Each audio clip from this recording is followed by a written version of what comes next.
Stream's going on. Started.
shadows standing up. You know, to scare them off. But every time I lay down, it does too. Someone's zoning out. Nothing escapes the vampire's eyes. The train gets passengers from all kinds of places, and even the carriages put them into different classes. But in the end, we're all together, you know? All going to the same place. After today, there's tomorrow for all of us. All right.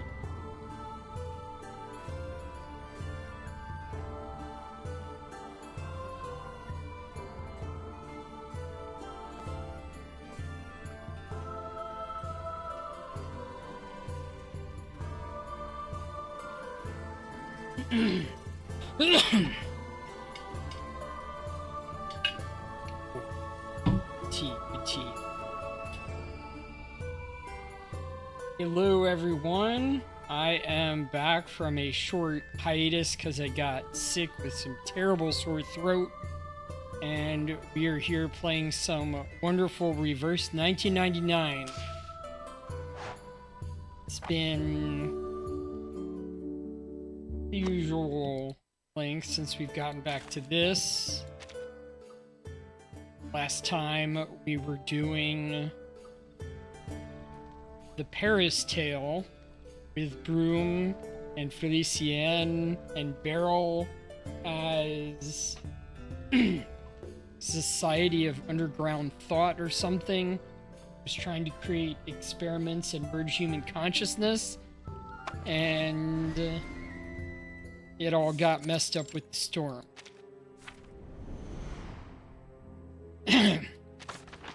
Because I was gone a bit being sick. I already pulled the character. So here's Marcia. She showed up on the wonderful, I guess, the patch after anniversary. No, the patch after, yeah. Because anniversary had Nautica. And then they did another patch after that, which was the French chapter, and she was part of the World War One, along with Sentinel. I know you got Sentinel. Marcia is part of the Lingering Glow team, which I have not figured out yet. Let's see. Also, I don't need any of them. I've got them all. Standard banner. Already have her. Let's go in.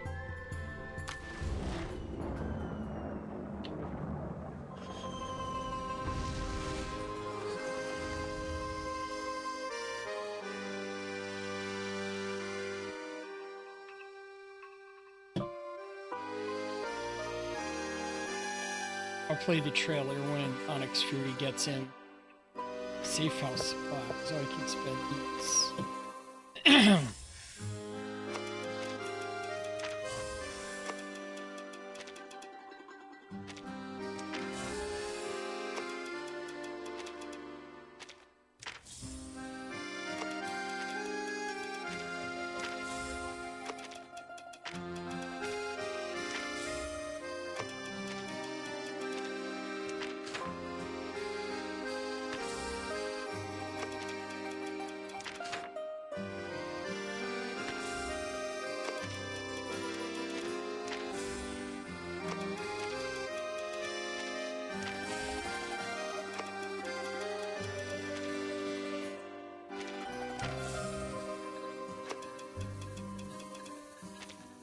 Right.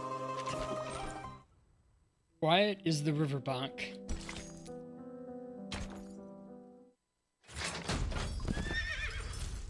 The Campaign's Tale, Chapter 12.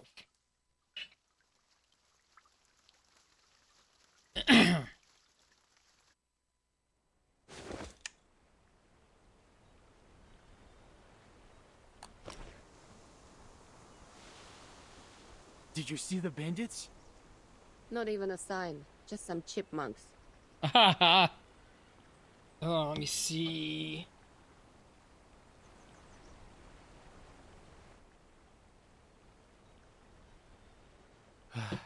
Think we should take a rest, Lieutenant? Sun's beating down and we need to get the horses watered.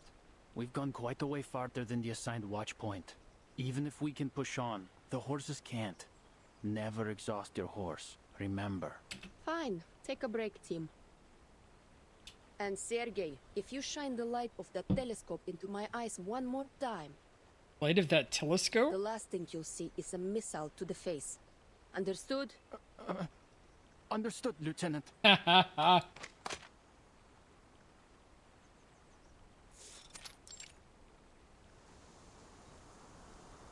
Lieutenant Livia retracts the telescope and hands it to Sergi. She hops off her horse and pulls a handful of oats from her saddlebag. His name is Warhorse. The horse snorts as it eats, then nudges Lilia's neck affectionately with its nose. Hey, soldier, you want some more?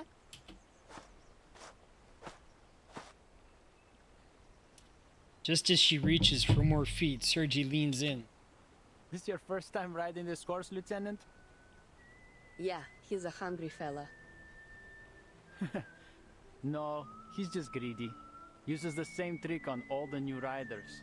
If he wants something else to eat, he'll have to find it himself. Oh, little liar. You heard him. No more oats for you. Go get some water. Lilia pats its neck a little harder. Denied another bite, the horse lowers its head before giving Sergi a dejected snort. Leave him to me, Lieutenant. Another soldier steps forward, unfastens the flying broomstick from its saddle, and leads the disgruntled horse down to the river for a drink. Lilia sets the broom down beside her. In the unreasonably warm air, she catches a dry scent, sharp with river water and wormwood. This feels wrong, doesn't it? It really shouldn't be this warm. Ever seen a November like this, Lieutenant? Yeah, but on the other side of the world. This is weird for sure. Usually, the snow would be thick by now. But this feels like early autumn still.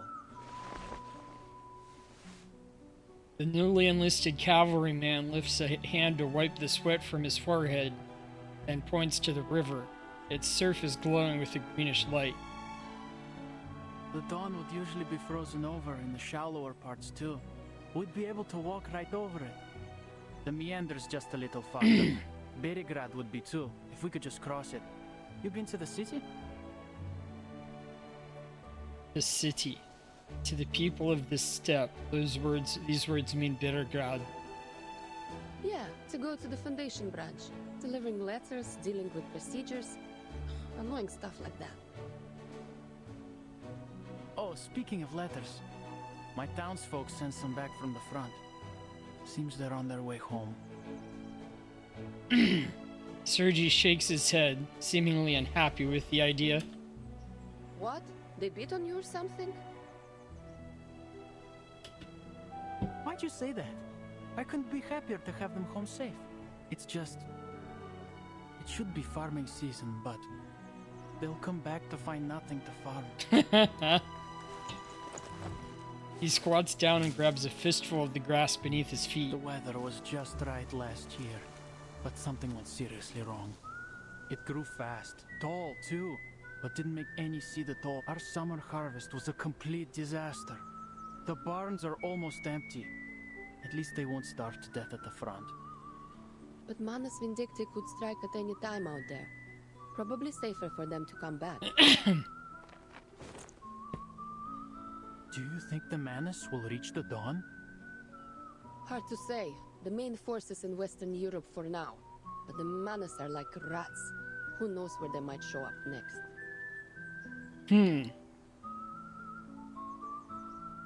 The young Cossack scratches at the few thin hairs on his upper lip. Boy's best attempt at growing any kind of mustache. Ugh, I swear I did more fighting during training than in actual service. All I do is wait around for orders. And this one's just stupid. Find out where the bandits are hiding. Are you serious? Oh, this guy's an idiot. You're telling me we have to find just a few dozen people who only come out at night somewhere in all this forest. They may as well have us search for a needle in a haystack.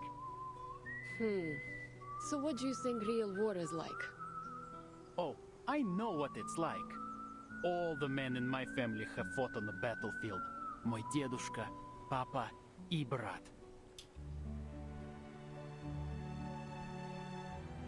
He dodges the question, fixing his eyes on the flying broom Lily always carries. Next ford's a few kilometers off yet. Why don't you just fly over and take a look? It'll be a heck of a lot faster. Be able to return to camp before dark. Red 38 isn't fueled by grass like one of your horses. And its flight time is measured in minutes, not hours. Really? She's definitely been flying for a while Or beforehand. are you trying to keep me grounded if we get into a fight? I know. Why don't you teach me to fly a broomstick and apply for a new SU-01VE? Then we can take turns scouting. Oh, I'd love to see your face when you fall from the sky. But I'd rather not tell your commander that his cavalryman broke a leg flying my broom. It's not like you're any better.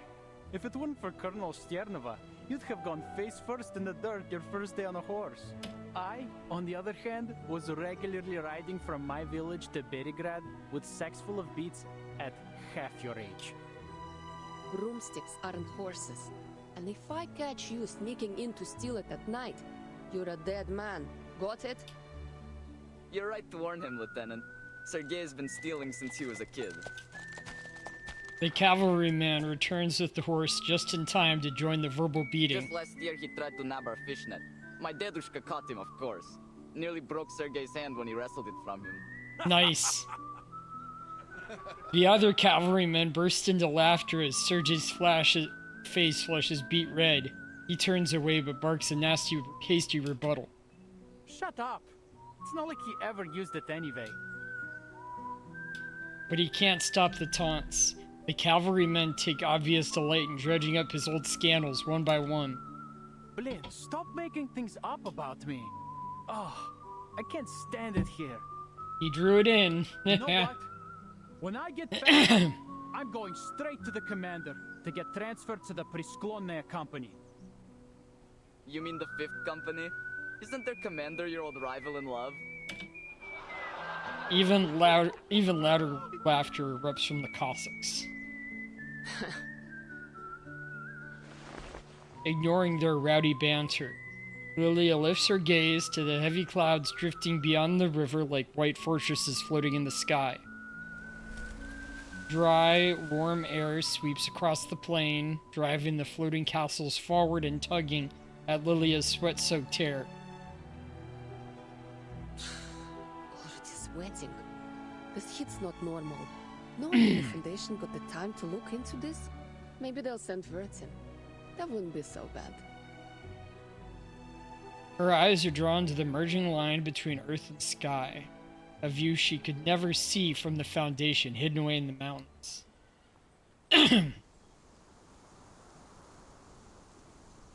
Then, along the slope, black figures burst into view, tearing ragged gaps into the horizon. Huh? Sergei! Someone call me? Me! You got the telescope, right? Hand it over. What's that, Lieutenant? I can't hear you. I said... Ah! A bullet tears through Sergei, the price for a moment of carelessness. Blin! Before the cavalryman can react, Sergei has collapsed onto his back. The plane explodes into gunfire, screaming horses, and panic shouts. Among the chaos, Red 38 roars to life.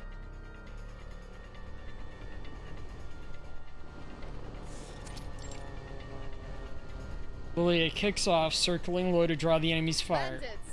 Across the river! Sasha, get Sergei behind the rocks. The rest of you cover fire in this direction. Empty a clip and mount your horse. Copied. What about you, Lieutenant? I'll take a little trip to their rear. Stand back! Wouldn't want to swallow my exhaust. Seconds later, the battle-tested Su-01BE soars 100 feet in the air. Right, let's see what you got. Got a battle.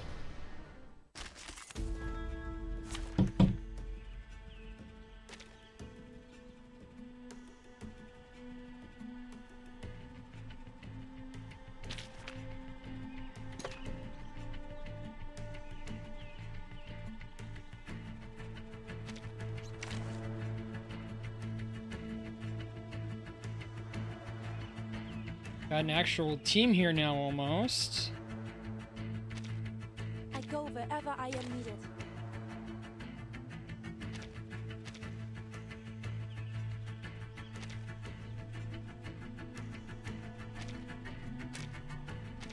Time for treatment.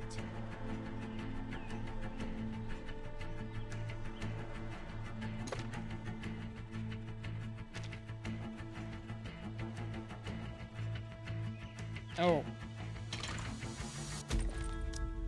Need to power this up.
the others.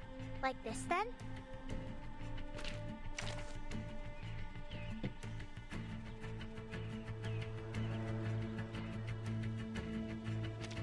I go wherever I Alright, am let's needed. try this out.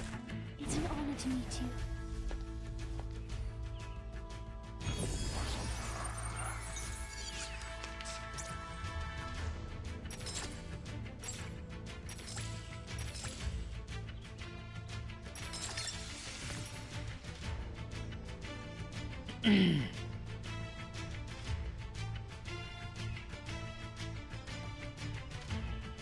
Dérive dans le flot des séphirotes comme l'a scellé le destin. What I'm good at. Just another shift.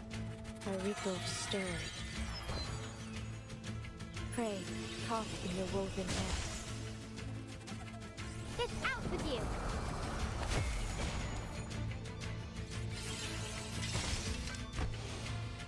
Up and at it.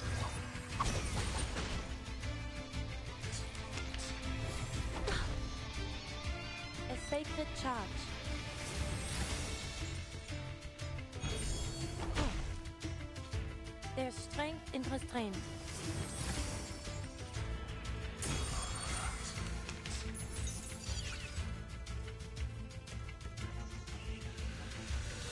Alright, there's this too.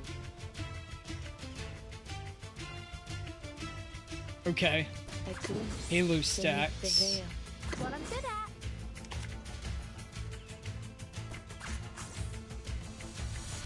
I can hear it. It is here. This is Marsha, our other one. Let me handle the pain. Set en tout révèle de Sephiroth.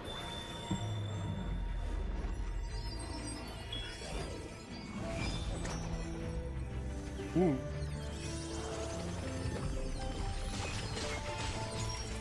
Probably takes him out. That wasn't even as tough as waking up an old factory man.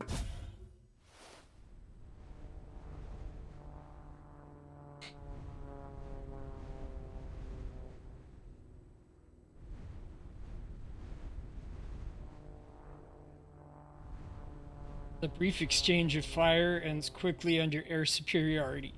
The riverside grows quiet again. Lilia hovers above, keeping a bird's eye view of the area. 2 bandits down, last 3 heading north. Looks like they're taking cover in the woods. Only 1 injured and Sasha's with him. Nothing to worry about there. Rest are headed to the fort. They can deal with the down 2. Lilia turns in the direction of the fleeing I'll bandits. find their hideout. The shadows of the trees may veil the ground below, but they cannot stop the eagle that soars above. Most of the yellowing leaves have been swept away by the autumn wind, leaving their slender branches thrusting out in all directions, like a sparse web strung up into the sky. Come on. Can't you run faster? Wasting my time. For a pilot accustomed to the high speeds of the Su-01BE, this hunt is closer to herding livestock. At this rate, I'll have time to spare for a drink.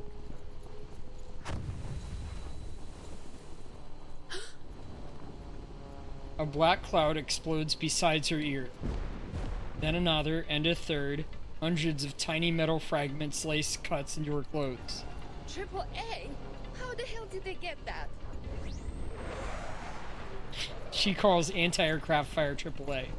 She drops down, flying so low that the tips of branches nearly catch her as she presses on toward its source. Just a little closer. Let me see what you're hiding in there. Bare branches slice her view into fragments. A black smoke smears everything dark. But her determination grants her a fleeting instant, just enough for her to catch sight of a small glade where an anti-aircraft gun stands. She pulls the Su-01BE up, diving it into the heavy clouds at a near vertical angle. Weapons not from this era. No way bandits could get their hands on it. Yeah, there's no mistaking the model. Automatic anti-aircraft gun 37, ACP-37. It's Xeno. Need to report this to the commander.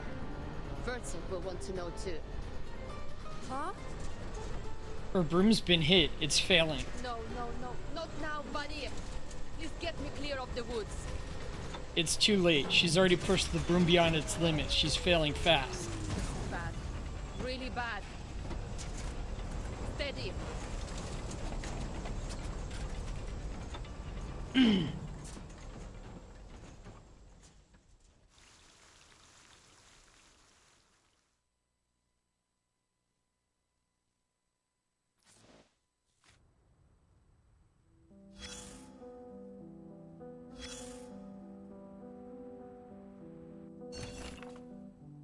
We've heard this old friend's voice before. Xeno Arms Academy Recording Restoration Report. File number Xeno 201124. Submitting organization St. Pavlov Foundation via the Timekeeper. Classification level 4, non-classified. Partial irreversible data loss. Technology notes on restoration. The Xeno audio restoration technique is based on hypotheses derived from the resonance arcane theory of resonance particles. According to documented research, sound waves converted through the Harmonic communicator leave microscopic arcane vibrations in surrounding media during transmission.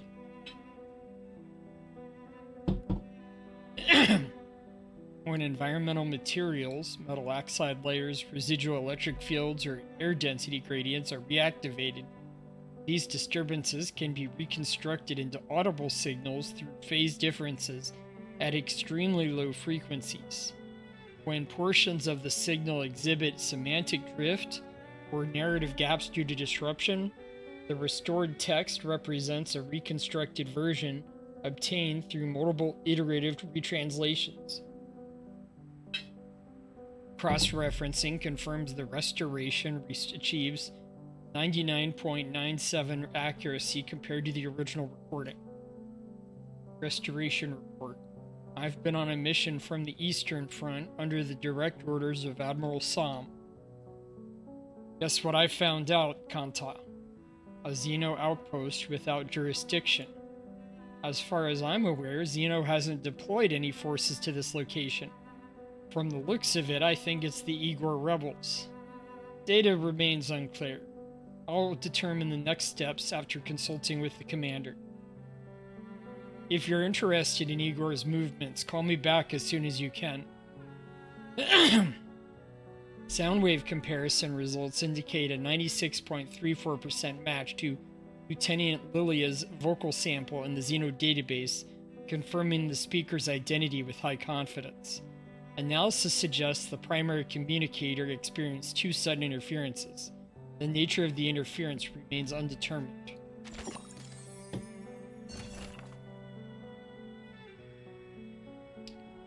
Slide political interests between lines of pleasantries, like an eel slipping through kelp.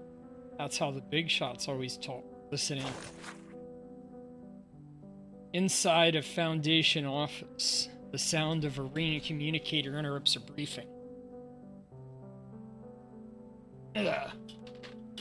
Irene glances at the device.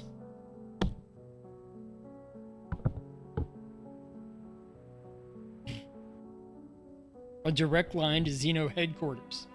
He nods, signaling the committee member to wrap up mid-report. Once the door closes, he picks up. Sam here. According to Ivan's report, the cavalry has been harassed by bandits for weeks. Oh, are these bandits connected to the Manus? No evidence of that, more like a mix of local warlords and scattered gangs. Though a couple of the rapidly growing factions seem suspicious. Have your people maintain surveillance. Contact the Foundation the moment anything develops. We'll send reinforcements.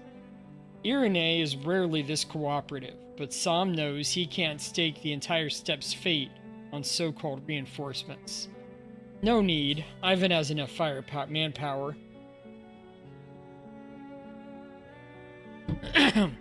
Assuming the cavalry corps can be fully trusted, I looked into Commander Ivan.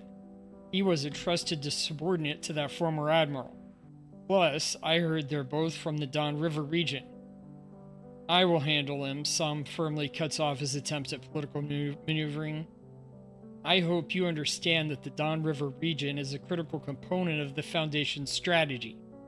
To ensure downstream stability and the safety of our new recruits, supporting the Cavalry Corps is our top priority. The leader of the Hawks leaves no room for argument. Save it.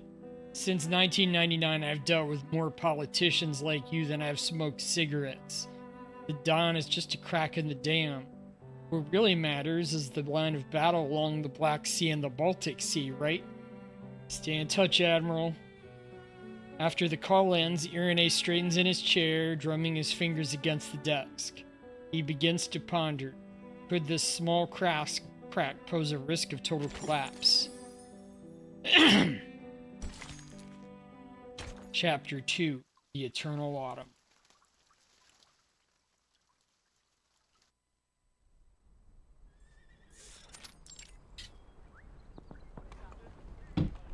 Downstream of the Don, on a stretch of flat meadow, a camp rises from mud-packed earth and stacked logs.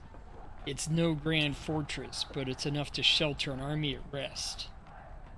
Xeno Cavalry Commander Ivan Ivanovich Burkov stands tall and proud, watching the recruits drill their formations. Commander? Oh. With your usual brief greeting, Xeno Cavalry Chief of Staff Sabina Sternova approaches. Yes, Sabina. You've left the war room. Any commands? Just catching a breath.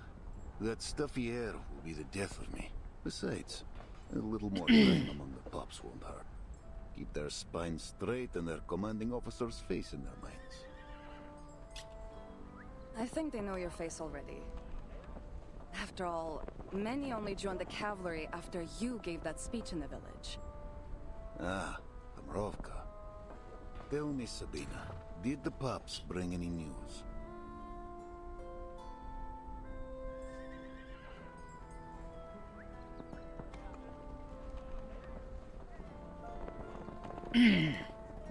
From Miss Galina? She's fine. She says she wants to see you again at your convenience.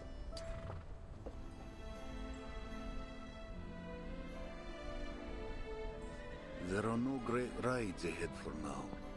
I'll find the time to visit her. If this golden famine continues to gnaw at us, the dawn will be no home for her. No winter, no crops. The steppe has turned her most brutal. I will find a way to persuade her to leave. We reported the famine to the Foundation long ago, but there's still no sign of their investigators. This is far from the heart of the war. With the Foundation so short on manpower, we're just dust on their boots.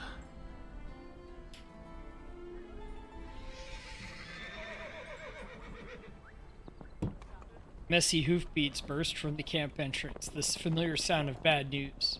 What's wrong? Out of the way, rookies. Wounded incoming. Yeah, don't you hear his whimpering? I could almost cry. At the rear, tied to a horse's back, sits a wailing injured boy. Shut up, Sasha! I got shot! Ради бога, shot! Больно! Я больше никогда не смогу ходить! It hurts, I'm never going to walk again. The soldiers quickly clear the way for the recon team. Lulia dismounts first, followed by the rest of the team except Sergei. Leave Sergei to me. You should report to the commander. On it. And find a way to shut him up before the whole camp's forced to listen to the wails of his great military feat. She turns to see the commander striding forward. No need to hunt me down, Lieutenant. What news? Bad is what? Broomstick's broken. Won't be flying until I get the parts to fix it. But it gets worse. We have a situation, sir. And I think it's a big one. To the war room. You too, Sabina.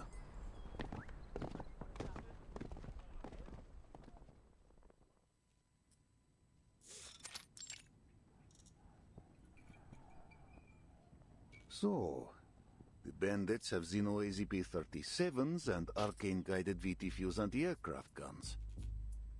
You swear it, Lieutenant? Yes. We practiced how to dodge anti-aircraft shots with these kinds of guns when I was a trainee.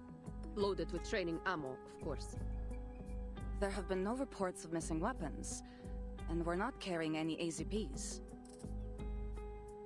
The Chief of Staff, keeping the entire supply chain in mind, quickly rules out several possibilities. Then those weapons came from an outer source. And like as not, they have more of them. An outer source. Impossible through air, and all land and water routes are under our surveillance. And there's no reason the locals wouldn't know about any hidden bypass they might have used. I can't think of any way of transporting mass weaponry and personnel without drawing attention. Then we look to the hand that fed them. Who would hold Xeno weaponry besides Xeno itself? Manus Vindictae? They might have captured them on another battlefield and given them to the bandits here. Yeah, the Manus. That would save us some brain juice. But I don't think that's likely. Do you know how many humans there are among the bandits? Any Manus would blast them all to bits before they gave them so much as a pistol. Plus, these guys ran as soon as they suffered a loss. There's no way they're under Manus Vindictae's control. There is a possibility we're ignoring here. Igor's rebels. For a second, the faces of the Cavalry Corps leaders freeze. Even the candlelight seems to stop flickering. Only Lilia seems immune to it. You served under Igor, didn't you, Commander? He's more than capable of transporting personnel and supplies in unconventional ways, right? I have to correct you, Lieutenant. You're right. While under Igor, I saw his arcane skill in use. He could slip men and guns through stone as if it were air. Well, good news is, Igor cut ties with Manus Vindictae after the ritual in Antarctica. So whether it's him or them, we only need to deal with one. News like this cannot lift the iron gray shadows sitting beneath the camp commander's eyes. If it is Igor, the questions only grow. Why bring this Griffin Legion of his to Beregrad, so far from the front? Even if he seeks something here, why ride with bandits? He never stomached their filth before. Is it supplies he wants? But the Golden Famine grips the entire basin.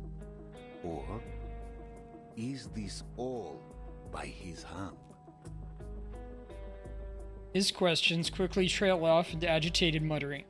He stops himself before more can leave his lips. I'll send word to headquarters. Intelligence should reach a more solid conclusion. Sabina, double the patrols.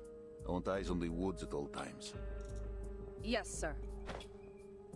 Lieutenant Lilia, since horsemanship is not your expertise, you'll remain at camp until your broomstick is mended. That's an order.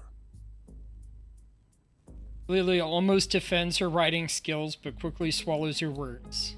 All right. Understood.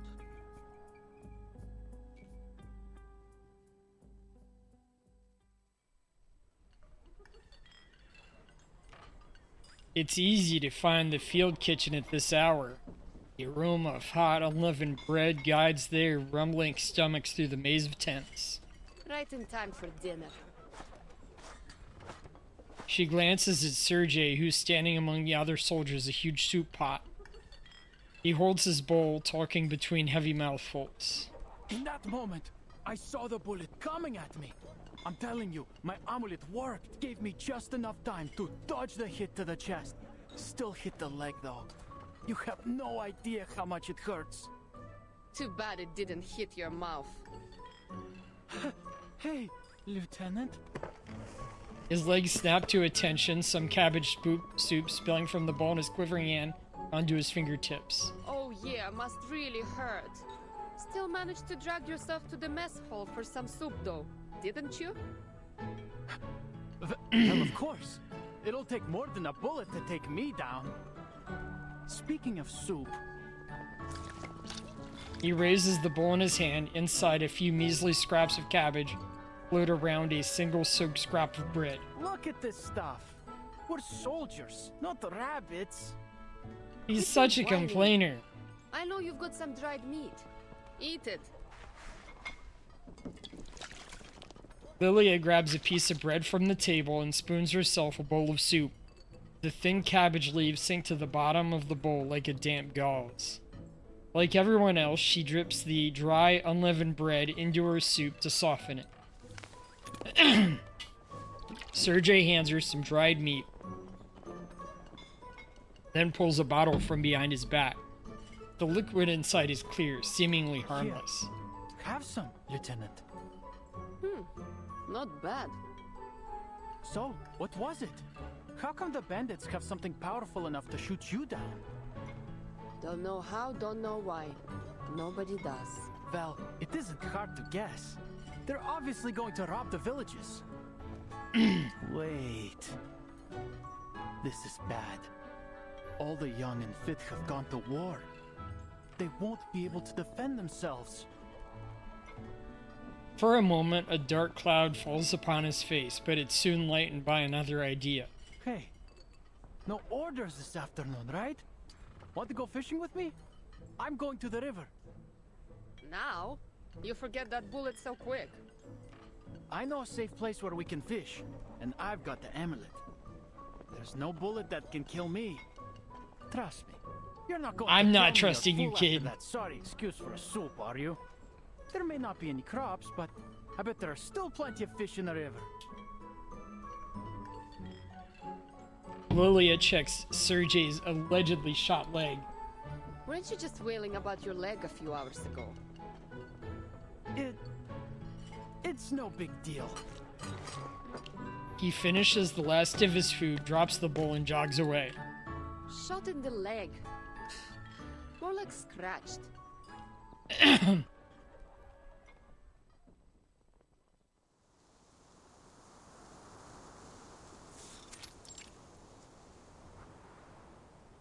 The arid wind blows the needle grass into a sea of rustling waves. Our horse's playground, but for a fugitive on a long run from the authorities, it's hell. Yay! How far have we gone since we left the road? On the open grassland, one might travel for hours without seeing another soul. And among the endless waves of grass, it's easy to lose your way. 15 kilometers southeast, perhaps less. Our speed is slower than usual. Are you weary? Would you like to rest? Maybe later. This doesn't seem like the best place for a break. Do you think this map is reliable? The one the cart driver gave us? The cart driver. All right. I'll refresh your memory. It all started after we left Poland. Somehow, we got ourselves on a train heading east. The one full of Czechoslovakians. Memories of you insisting they let us aboard the train because you can avoid the soldiers in black in the east come to mind. Of course you'd remember that, of all things. Anyway, so we got on the train, but before we could get too far, we were stopped by some group. A fight must have broken out because there were gunshots everywhere. It was utter bedlam, so we grabbed Andreas from the stock car and slipped away south. Andreas is the horse. Yeah. The war horse seems grateful for the daring rescue. That's when we met the cart driver I mentioned. He'd lost a horse, so we made a deal. We'd lend him Andreas for the day, and he'd take us somewhere safe. Then he has fulfilled his promise. This is indeed a peaceful and safe place. Hardly. We're in the middle of bloody nowhere. If we can't find people soon, I'll starve to death. Sharon lowers his head, troubled by his failure to consider the needs of the living. Andreas also turns his head aside. He can't live off the grassland alone. Oh, no, I blame you two. Forget it. Guess there's nothing for it but to keep moving forwards. She lifts the messy hand-drawn map again, squinting to make out the shape of a river among its chaotic lines. He said we could find his niece in Peravosnia by the Don River. But which one is the Don? If we're even going in the right direction, that is. Or if this map is actually accurate. Andreas? Could I stand on your back for a minute? Andreas lowers himself, allowing the girl to clamber onto his back. Then they both rise at the same time, Meryl's feet trembling. What are you doing, Meryl? You could fall. I'm fine. Just be ready to catch me if I fall. All right? Meryl shakily detaches the telescope. She picked in some ruins from her belt and looks toward what she believes to be the east. Where could it be? All I see is grass and trees. All right. Other side. Other side. Charon! Charon, I see rooftops! Right ahead, you... Help!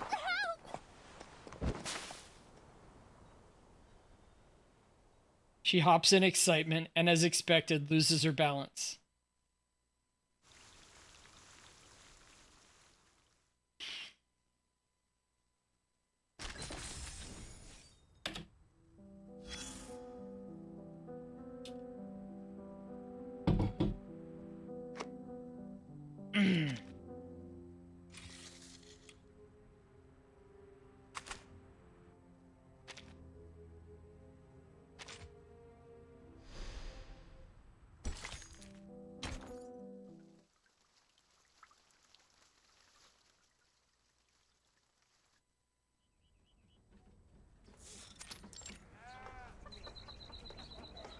You fell off your horse?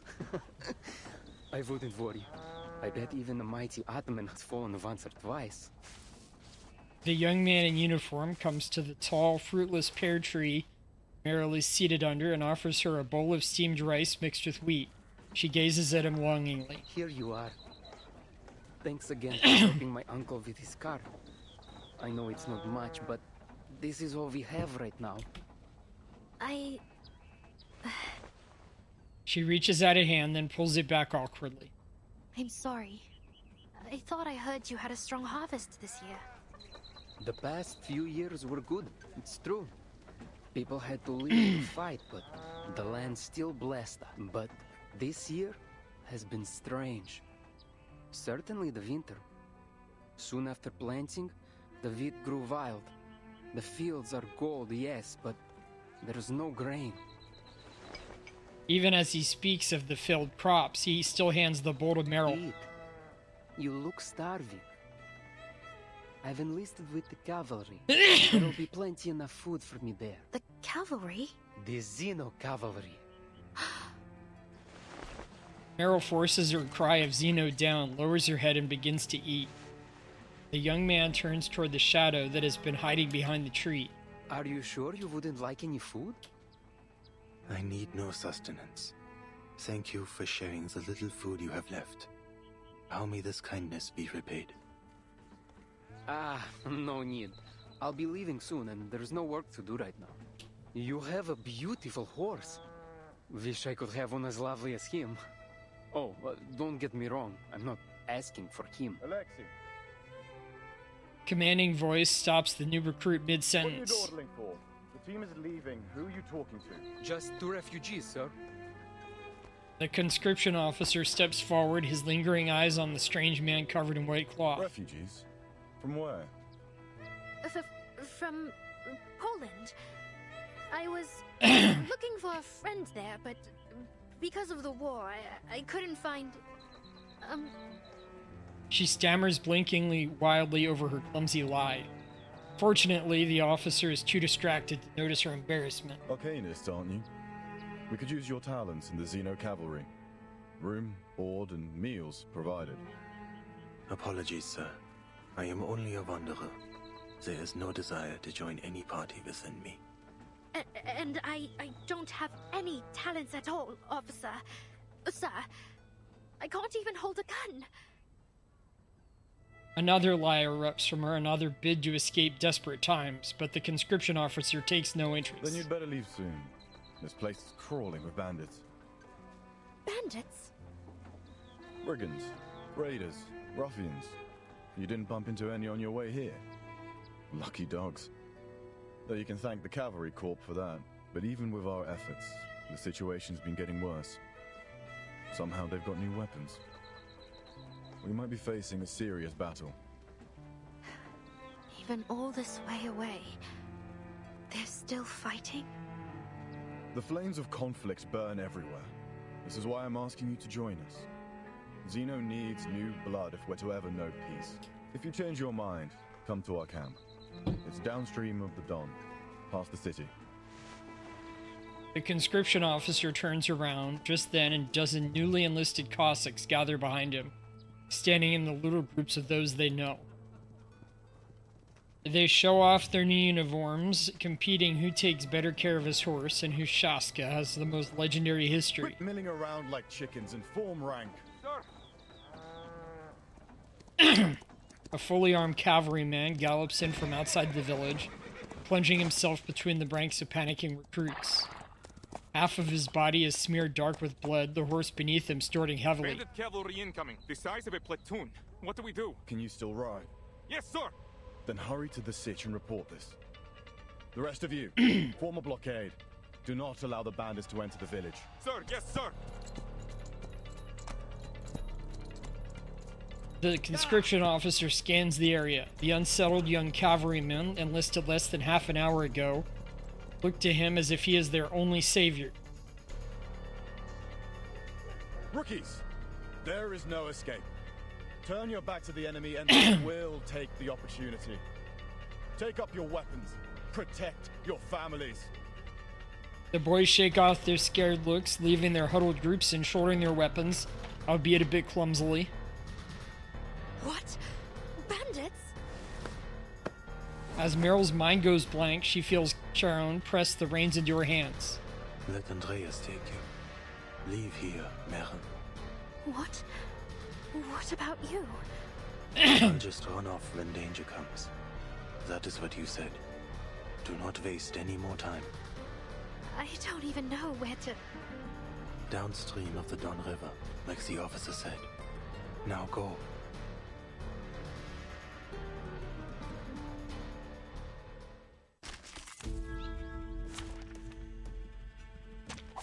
Many streams are converging in this place.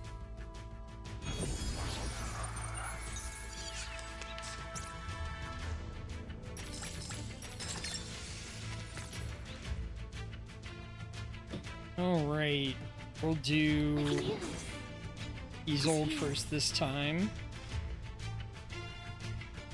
What I'm good at. Extra action up from Flutter Page. Dérive dans le flot des séphirotes.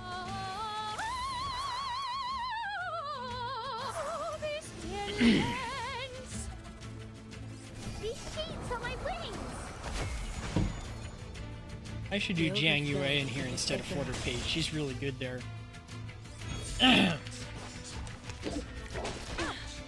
There's strength in restraint.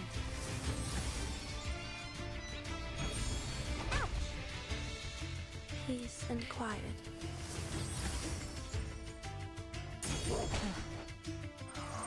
A glimpse beneath the veil. A destined choice. Restraint, c'est another ship. Cet entour révèle des séphirotes.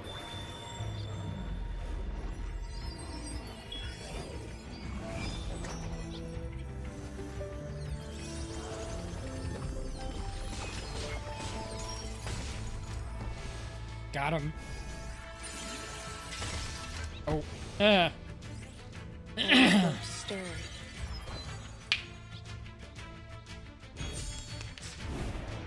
Ah, they've got more.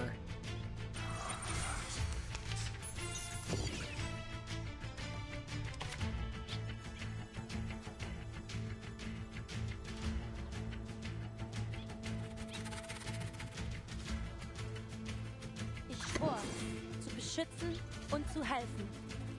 A glimpse beneath the veil. What I'm good at. Let me handle the pain. Just another shift. I will remember your names.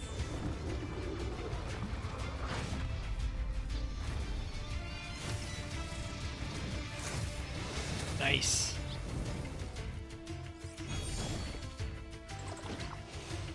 A sacred charge.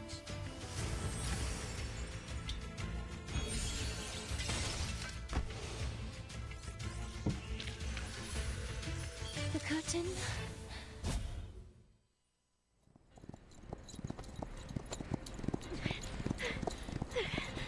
Andreas, I'm slipping. She clings to the horse with all her might as she charges full speed ahead. She can't even spare to draw her weapon and fight back. A series of crackling gunshots blast her on all sides. Run, Andreas! Run! No, hold on. You can't cross the Dawn. Spread out and surround her. What? The Dawn! She gathers her courage and opens her eyes, only to find a broad river blocking her escape. Oh no. Her mind goes blank again. Andreas can only slow down before the rushing water. Slowing down. Don't shoot. You might hit that beauty she's riding. I'll take her out. And up. It's like a hammer has struck her arm. She loses her balance and falls to one side.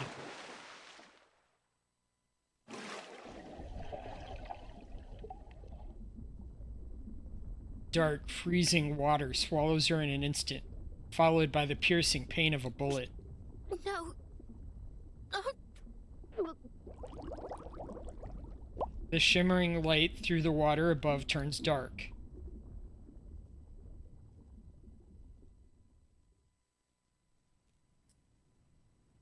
Commander! The chief of staff enters the tent. Speak. The commander's voice is hoarse, yet Sternova delivers her report without pause. Perevazhnaya is lost. We don't know the details of the situation, but it's surely devastating. The refugees said they saw a huge smoke cloud coming from the village. At least 3 settlements have been attacked. The survivors say the weapons employed were unconventional.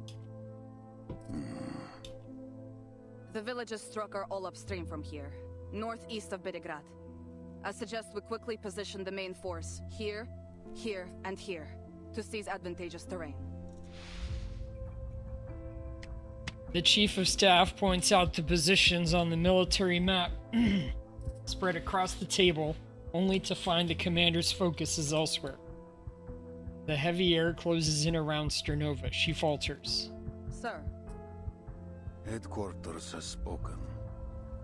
what did they say? They wouldn't interfere with the Cavalry Corps' tactics, would they?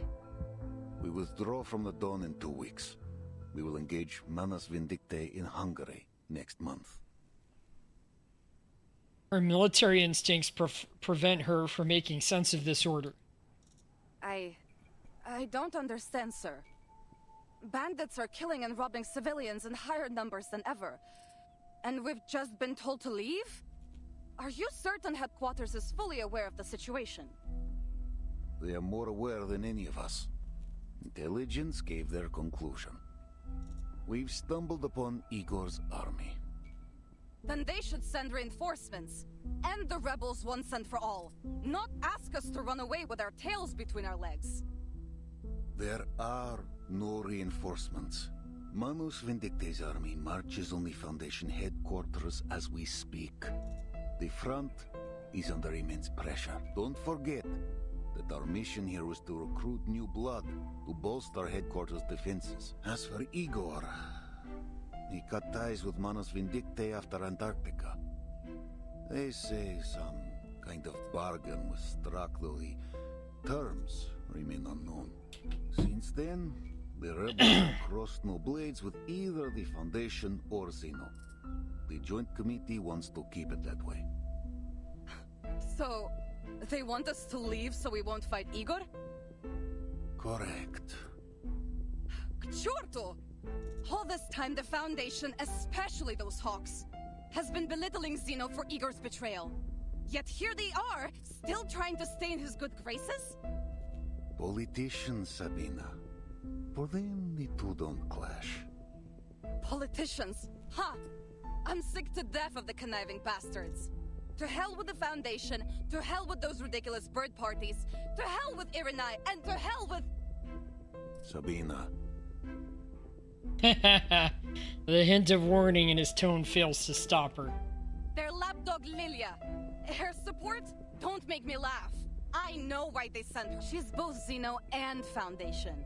Her file says loyalty guaranteed after investigation. She's a surveillant. A Foundation babysitter, monitoring you, me, everyone.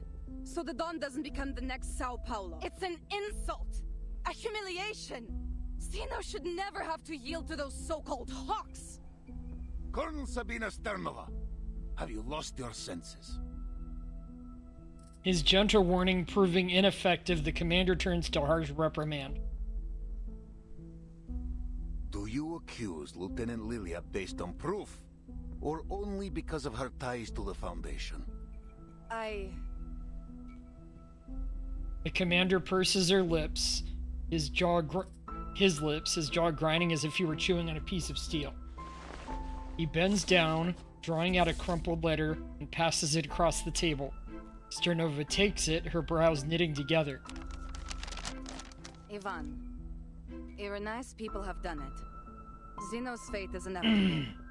I write this letter only as a reminder from one friend to another. The Joint Committee is tightening its control over Xeno's military operations. Every commander stationed outside of HQ must be accompanied by a liaison entrusted by the Foundation. You were once Igor's most trusted subordinate.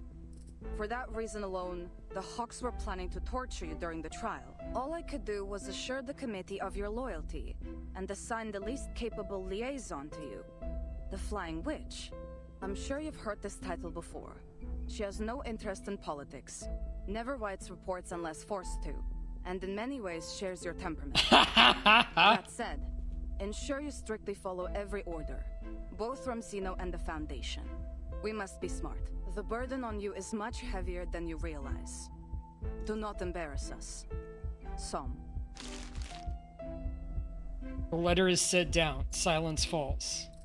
After a few heartbeats, muffled shouts carry through the canvas. The Cossacks are struggling with a fierce horse. I'll begin preparations for the withdrawal, if that is your order. The commander lets out a long, weary sigh. Orders are to assemble all cavalrymen in Belgrade.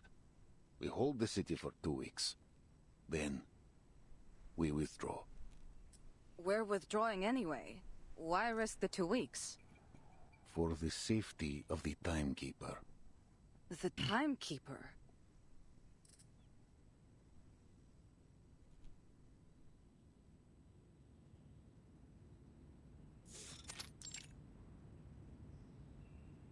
We've contacted the cavalry corps in the Don River Basin. Lieutenant Lilia's communication device was damaged during the battle, but she has returned to her post safely. That's relief. However, according to her report, it's all but confirmed that Igor's rebels have shown up at the Eastern Front. Burton, is it possible to delay your plans to travel to Belgrade? A conflict is highly likely to break out there. There's no need to hide intel from the trusted few. Kriya's privately conveyed to me a message about Erd. It said there's some information to be gleaned about her in Belgrade. I'm not sure how dependable it is, but since it concerns Erd's whereabouts, I have no choice but to go. I appreciate you sharing the source of her information with me, but Kriya's... There you are! Welcome in, Onyx Kitty. And you say no, but I say yes.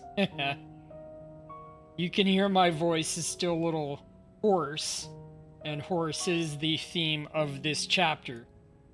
Before the Antarctic operation, how are you doing? He was just a liaison of the Foundation's military department, responsible for communication and coordination between the Foundation and the Xeno Task Force. He got promoted after we entered this era.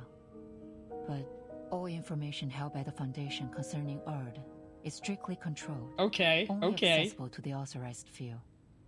So the story so far is that the Xeno army, kind of Russian-styled army connected with the Foundation, was doing a horse patrol in the era of, I guess, World War I, out on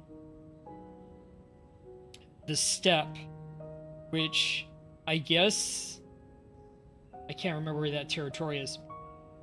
I think this is all like Slavic, old Russia area, maybe Ukraine area, somewhere around there. And they got into a fight, and Lilia, the kind of flying witch character, whose broom is like a fighter jet but miniaturized, takes off, does some scouting, does some fighting, gets hit when they surprisingly have some decent anti-aircraft guns available, including ones with guided missiles capable of taking out her type of unit. She doesn't die, she just gets shot down, lands reasonably safely, gets picked up by the cavalry unit that was stationed there that she was fighting with, and they come back, complain about their encampment. What about his English? And he's not one of them. Yeah, they're speaking English this time, most of them. Anyway, the area that they're in normally would have a lot of, like, grain, a lot of food, but for some reason the weather's all wrong, the crops aren't coming in right, the environment is just acting weird. So everybody's worried about a famine. And the military force that was stationed there, that was working with Lilia, is planning on pulling out even as the bandit problem is getting worse, because they have to go fight the Manus Vindictae somewhere else, and they were only here to recruit. More likely than not, this information came directly from the Hawks. They're using you to obtain information they can't legally acquire themselves. And Kraeus is their intermediary. Locating Erd has been my primary mission since the 8th storm. A mission that may prove useful to the Foundation. Don't you think? If this information really does help you find Erd, then yes, it would be good news for everyone, no matter their affiliation. But in the Hawks' eyes, you'd owe them one. They might hold this over you if and when the time comes for you to choose a side. What's more, the expansion of Team Timekeeper was spearheaded by the Hawks. It's only natural that people are starting to doubt Timekeeper's neutrality. Ah, okay. So, is English means, like, we're getting into some of your family's history, maybe. Madame Z's voice is gentle but persuasive. She sincerely hopes the young lady before her will not be drawn into the whirlpool of politics. I know you have no political inclinations, but the Hawks are creating an image that you are working with them. I'm not saying this to stop you, Vertin. I simply want to keep you abreast of what's happening inside Foundation. Thank you, Madam Z. I'm ready for whatever lies ahead. Please accept my official application to travel to Berograd. You physically have to hold your tongue? I'm getting a little bit confused. Only by stepping into the flood can one uncover the secrets hidden beneath the water. I see. After the Joint Committee's admonition, Admiral Som ordered the Cavalry Corps to prioritize the safety of the city. Berograd should be safe for a time. What's the committee's attitude towards Igor now? Igor is the enemy. However, reports from the Western Front state he's no longer working with the Manus. We're currently re-evaluating Igor's motivations. That said, the committee does hope to avoid making enemies. Our relationship with Xeno has become somewhat fragile since the real war began. Permission granted, Timekeeper. Pack your bags. I'll have Sharon deliver the paperwork to Seneto. Thank you, Madam Z. I'll do my best to return before the war breaks out. As she turns, a soft sigh comes from behind her. You always follow your own judgment, Vertin. A precious quality in this era. I hope he never changes.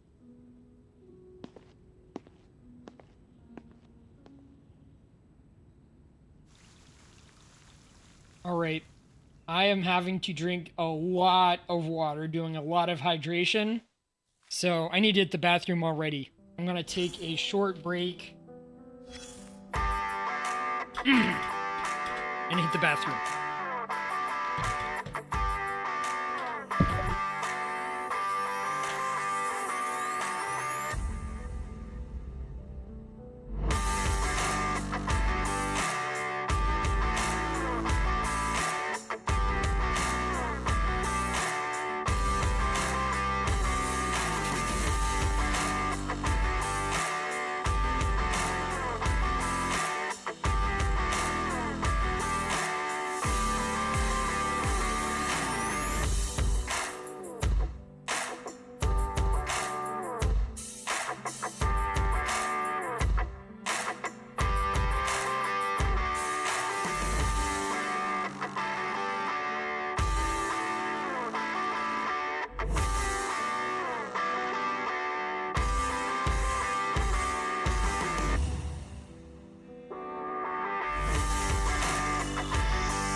Alright, I'm back. So you had to hold your... Oh, okay. If somebody speaks that accent, your accent changes. I understand that. I like that. That's cool. Alright. Attached files. Whether friend or foe, it never hurts to understand them first. Tea-scented letter.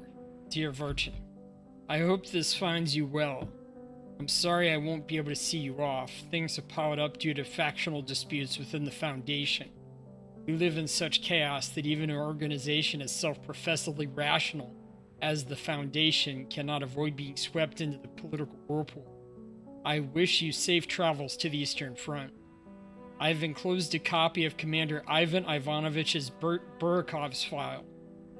You're about to enter the jurisdiction of the Xeno Cavalry Corps. Ivan and Igor have known each other since childhood. Both come from an old village downstream of the Don, yet fate drove them apart along the same muddy roads. They once commanded two separate units within Xeno, nominally independent but with an unspoken understanding that lingered between them.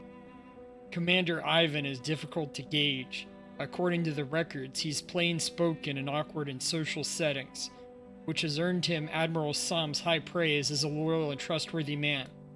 However, I must caution you, don't place complete trust in him. Hearts rust in wartime, especially those of soldiers who have endured betrayal and hard choices. Moreover, the bond between Ivan and Igor may pose hidden risks. In times like these, you have to weigh trust and suspicion for yourself. Winter is coming to the Dawn. The damp cold settles heavily over riverside cities this time of the year. Along with the file, I've included several packets of ginger tea. Steep it in hot water and drink. It helps ward off the chill. Stay in touch if you can. Safe travels. Zhang Zhiji, November 25, 1920. Okay. I was assuming that would be coming from Cryos. Zhang Zhiji, is that another name for name day?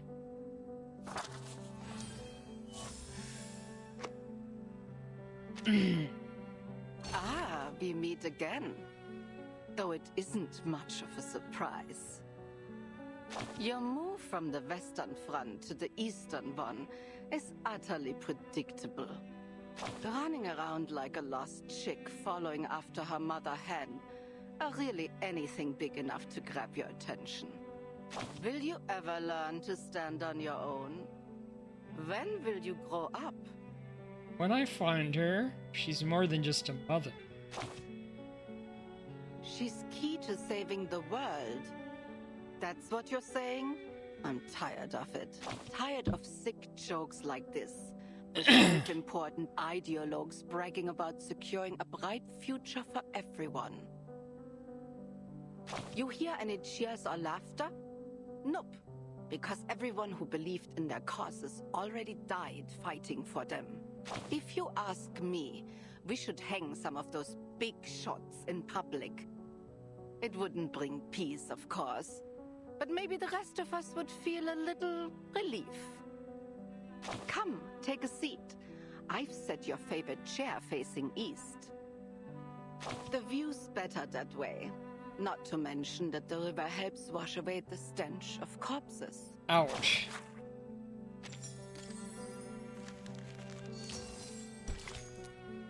Chapter 4.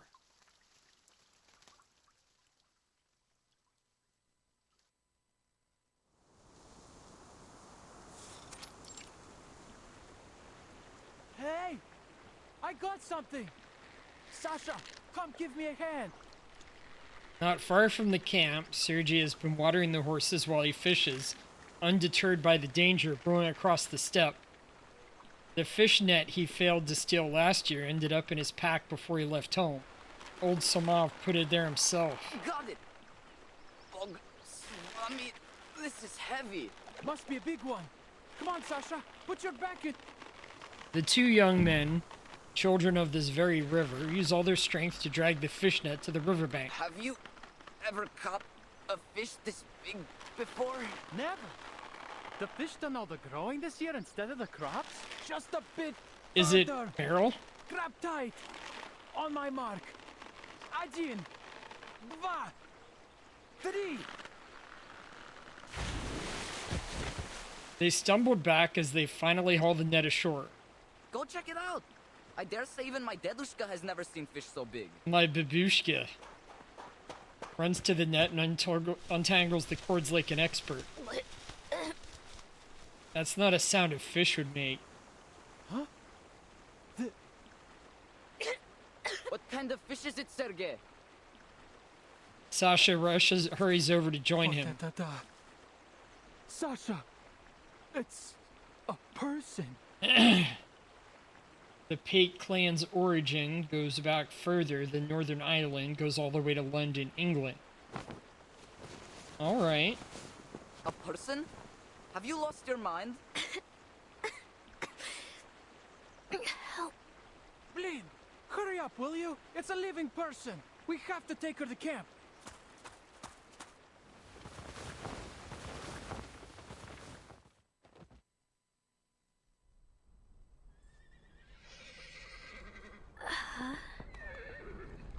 The sound of dozens of horses neighing at once echoes from somewhere far away. Andreas. Charon. Where am I? Yeah, Pate, okay. Or Pate? What does it mean? Warm, dry air sweeps across her cheeks. She hears the crackle of burning willow sticks. You're awake? Try getting to your feet. My head's spinning. I can hardly. Whoa, easy now. Just try and take a few steps. It'll help, trust me. Meryl doesn't know how she gets to her feet. All she remembers is swaying as she somehow pulled herself upright. Like Patrick. Okay, that was not what I was expecting. What is this place? Relax. You're in the Xeno Cavalry Corps camp. It's safe here. Xeno? Oh, you've got to be kidding. That name is like a hell-bent killer pursuing her to the ends of the earth. Sergei doesn't notice the unusual panic that grips her. To him, she's simply a frightened lost girl. Yeah, the Pat clan. That for some reason has an E on the end, even though you don't pronounce it. Meryl looks around and sees a soldier in a different uniform walking toward her. Sergei, I heard you found the girl. Hey there, Blood Archer. It can't Yup, be. yup. I have a sore throat, but getting over this sickness has been taking me down for 2 weeks. We fished her to the river, Lieutenant. She just woke up. And you just brought her straight into camp? She's obviously not a local. What if she's a rebel spy, huh? Sure, she's not a local, but she doesn't seem like a bandit either. Lilia steps closer and stares at her for a long while. Fair enough. What's your name? She falters before she can say the false name she created. Under Lilia's piercing gaze, the girl loses the courage to lie. Meryl. Meryl? Not from around here, then. How'd you end up in the water? I came seeking refuge near the river, and then I was chased by some people. You came, Bandits or something. you saw, you punched a fool? What? What's going on, Blood Archer? I'm confused. And you wrote down Rouge Agent Detected, not Rogue? What is this, Sonic? Ah! That's the fool. Yup. I went through...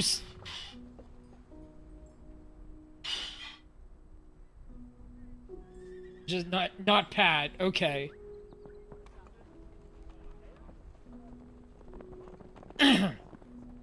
So, yeah, you went through the Honkai Star Rail story. I did too offline. I am way too far behind to keep Honkai Star Rail in the rotation, at least for a while. We did do, we did stick in some Danganronpa a couple weeks ago. I don't remember if you were here for that. I tried to escape, but I fell off my horse and into the river. Oh, okay. You've just started it. Yes. The Blood Archer is showing. Hearing her tale of misfortune, Lilia shakes her head hopelessly and turns to Sergi. Send her somewhere safe after she recovers. We'll decamp tomorrow morning, station in Tamarovka for a day, and then head to the city. Commander's orders. Dano, that's my home. I can visit my aunt and uncle. I can sleep in my own bed for a night. No, you can't. You're an idiot. Still have 80% of the Tale of the Flame Chase left to do. Oh, okay. You still got to get caught up on Amphorius, too. You'll have to apply for leave to do that. You eaten anything, Meryl? We still got some canned meat from the Foundation. Canned meat? The temptation of cow meat outweighs all fear of the Foundation. She swallows her saliva. After the lieutenant leaves, Sergi begins his usual planning. Too bad I only caught you today, huh? Oh, wow. Sorry? Don't worry. It's not every day you fish a person out of the river. Oh, by the way, you can stay at my uncle's when we arrive in Tamarovka if you like. It's no Zimny Dvorets, but it's better than a tent, that's for sure. Sergei. Okay. Well, thanks, Onyx live with Kitty. your Nice. You live with your uncle? Yeah. Father died at the front 4 years ago, and my mother was sick. Lost her 2 years later. My aunt and uncle took me in.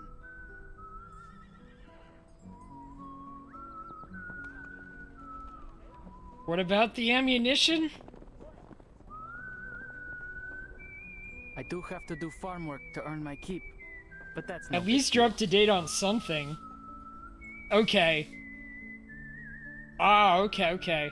I do remember you mentioning the Ukrainian part, Onyx Kitty. How about you? Where are you from? You said you're a refugee. Where's your family now? The girl stares at the empty ground before her. I don't have a family. Even the ever-slippery Sergei loses his smile. Yeah. He can't help but think of that winter when his mother lay dying. An orphanage took me in. I grew up there. Are there many locals in the cavalry? Like you? Yeah, most of us actually. Back when Xenia first got here, there were only 1,000 people. The cavalry corps didn't even exist when the famine struck the steppe, and even potatoes wouldn't grow. The cavalry Even gave potatoes us food and would shelter. grow. What?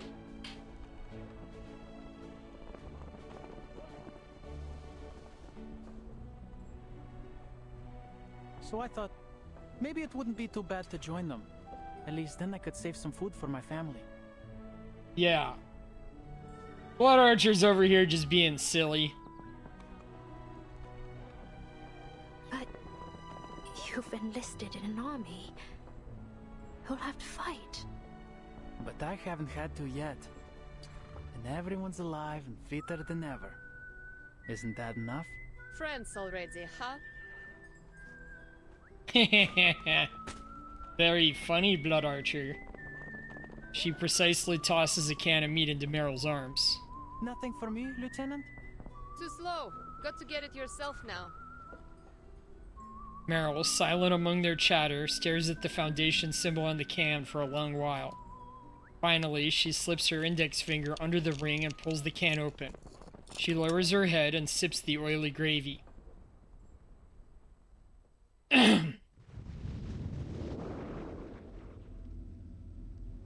There was a time I thought you would lead us to the Eternal. I thought you were like me, a man with ambition, a leader worth following. But look what you've become. coward. You buckled while I stood tall. I have far excelled you, Igor. And the world will worship me for it. He whips out his pistol, aims at the tall figure blocking his way, and pulls the trigger, only to hear the faint click of the firing pin. No mortal can transcend eternity, Krutov. His opponent calmly draws his Shaska. Your arrogance has gone beyond your means. I did nothing wrong. I merely did something that wasn't correct. Big difference. Hey, that text-to-speech worked out pretty well. Nice. You can't kill me, Igor. You...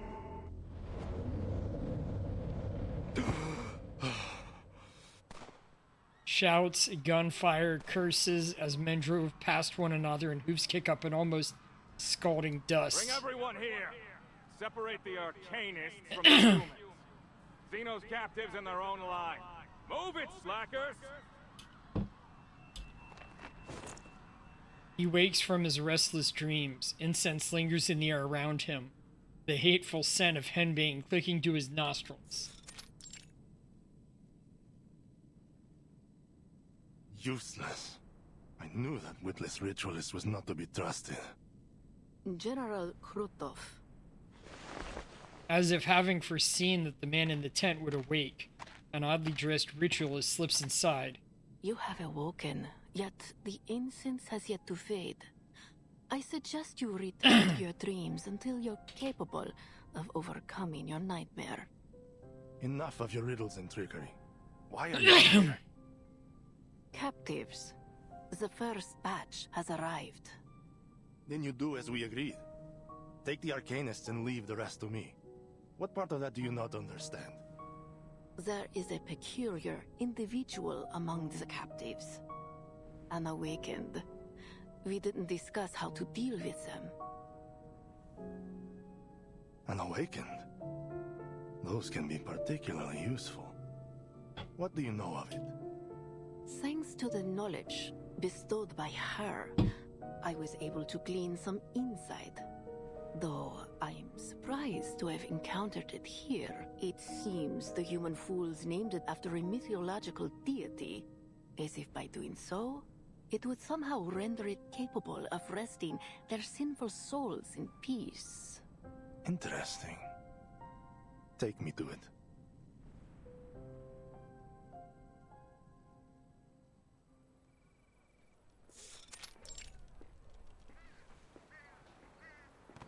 Between the thudding of sandbags hitting the ground, bursts of gunfire echo through the camp.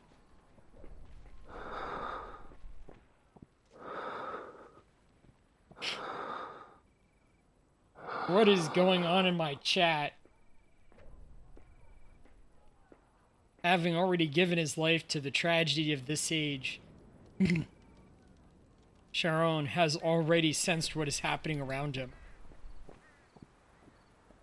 He wants to leave but cannot move. Not long ago, a ritualist scratched a series of symbols beneath his feet, binding him to that spot. Charon. He sensed the approaching footsteps only when they are already close, then turns towards the voice. Why did you kill those who surrendered?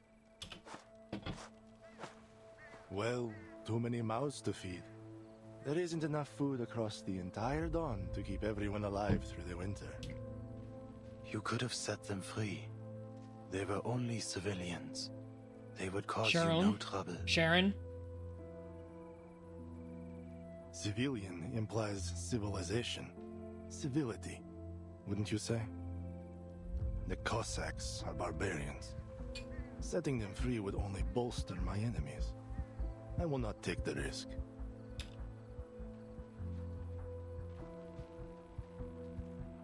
Sharon lowers his head in silence. It seems that there were no words left in him. Intriguing. Just as the ritualist said. Tell me, are you able to foresee a man's death? The shadow of death lingers over these grasslands. Countless will die in a killing driven by starvation and hatred. That is what brought me here. Krutov looks off to the edge of the camp, where the yellow pasture grass bows gently on small rises. Gunfire crackles again, along with the sound of something crash into the ground. A shadow, you say? I see a man walking the grasslands, the dead nourishing the soil. He stands amid a bountiful harvest. I am that man. Your shadow of death means nothing. What I need is a precise prophecy, one for a single man. For me. I cannot do such a thing, nor is there any desire to. I am offering you a chance, Awakened. Serve me and my army, and I will spare you the Ritualist's hand. Ritualist? Krutov gestures towards the binding ritual beneath Sharon and his chin. This is her work. She tells me you dispelled another incantation cast by her kind. On a human soldier. She's desperate to tear you apart and see how you did it. Some special arcane skill, she claims. Trust me, what she will do to you is one thing you do not want to foresee. He's like the Greek god, whatever, who shuttles people across the river Styx. Ah, so you can see some specifics. Well, what is your decision? No. Neither your enemy nor your ally. There is nothing I can do for you but bury the dead. Krutov fixes a sharp gaze on Sharon, as if he could tear through the cloth covering his face with sight alone. Difference of opinion. Why am I surprised? You're just like the rest of them. One bad decision after another. His cursing seems to be directed at some invisible onlooker rather than at Sharon. And I am left to right their wrongs. It seems only I can. I gave you your chance. Freak.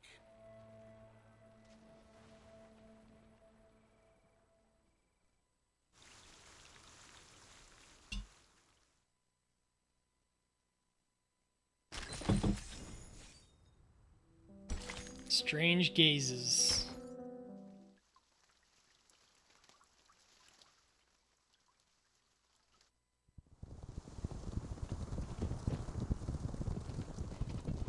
Thousands of war horses carrying fully armed cavalrymen travel to Tamarlavka, their heavy hooves pounding. The cavalry corps reconnaissance team reaches the village first. The villagers are on alert, eyeing the soldiers from their doorways. You heard, Meryl? A Foundation big shot's coming to the village. That's a first. Big shot? Who? Meryl unconsciously reaches for a mask, suddenly realizing that she lost it during her escape. Not sure. But the commander needs to welcome them personally. Forget it. None of our business. Natash! Huh? As they pass a nearby house, Sergei seems to spot an old acquaintance in a doorway. He leans forward to greet her, but she shuts the door in his face. The hostility radiating from the onlookers in every direction makes Meryl want to crawl into a ball. You're talking about Blood Archer, Onyx Kitty? Sergei, isn't this your hometown? Why are they staring at you like that?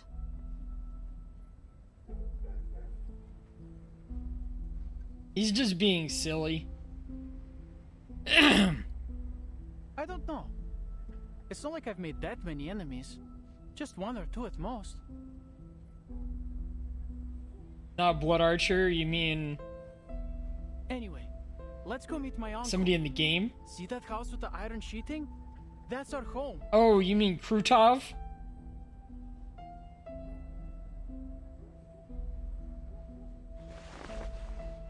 Meryl follows his finger to a house with a blue iron sheet roof. A man holding a cane stands in the yard. Okay. Yeah. Sergei takes off his hat and excitedly waves it in the air. The old man suddenly strikes the ground with his cane. His heavy blink seems to say, "Don't start, boy." What's going on? Maybe something happened. Should we go ask him? Sergei never expected his return home to be so dispirited. His uncle pulls him aside. Meryl follows him behind. What's wrong, Dядя Pietro? You tell me, did your commander say you'd fight those bandits or not? Of course. When? That I don't know. It's a military secret. Word is you're going to the city, the lot of you. So, where does that leave the rest of us, The villagers need protecting too. The young man can't think of an answer. He can only stand in awkward silence. The uncle sighs and grips the nephew's shoulder with a hard with a slim yet powerful hand. All right, Seryosa, I understand. Everything's packed and ready to go. Come, we're leaving to your cousins in Petrovka. Dядя Pietro, could you just tell me what's going on? I'm not deserting Zeno. Sergei shakes off his uncle's hand. The old man's neck flushes red with embarrassment and anger. He turns and glances at Meryl. It's fine. She's a friend. The cavalry is leaving us here to die, and the refugees from upstream. They said there are tens of thousands of bandits up there. I don't know where they all came from, but your cavalry's nothing compared to that, right? You'll never fight them all off. And keep this quiet, but the Kolduni left and joined the bandits. Stop! They said they'd punish anyone who stands with the cavalry when they return. The Kolduni. He watches the cavalry corps soldiers passing by the village entrance. If you can't fight them off, they'll burn the village to ashes. So, are you coming with us? Yes or no?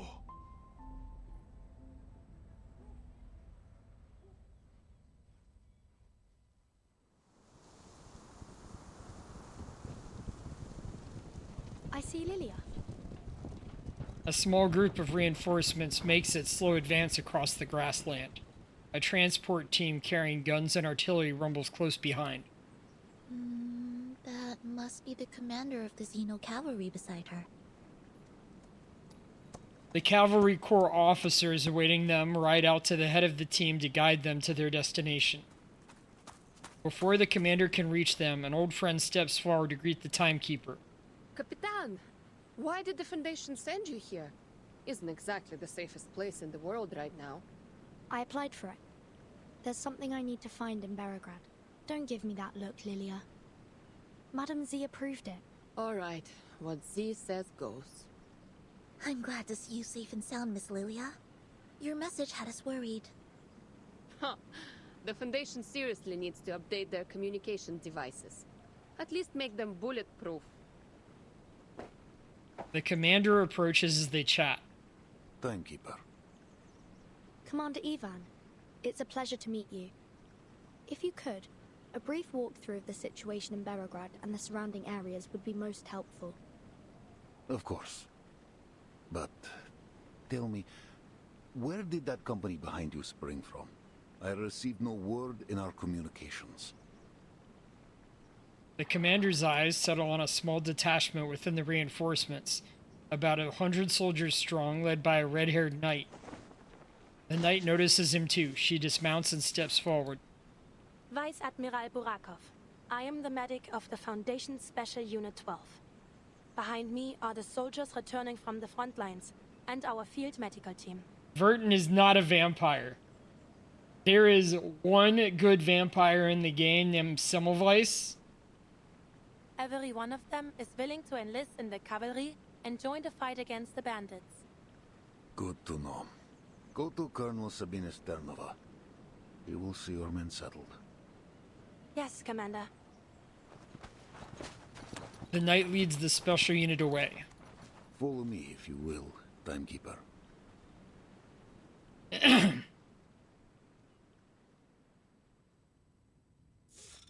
Marcia?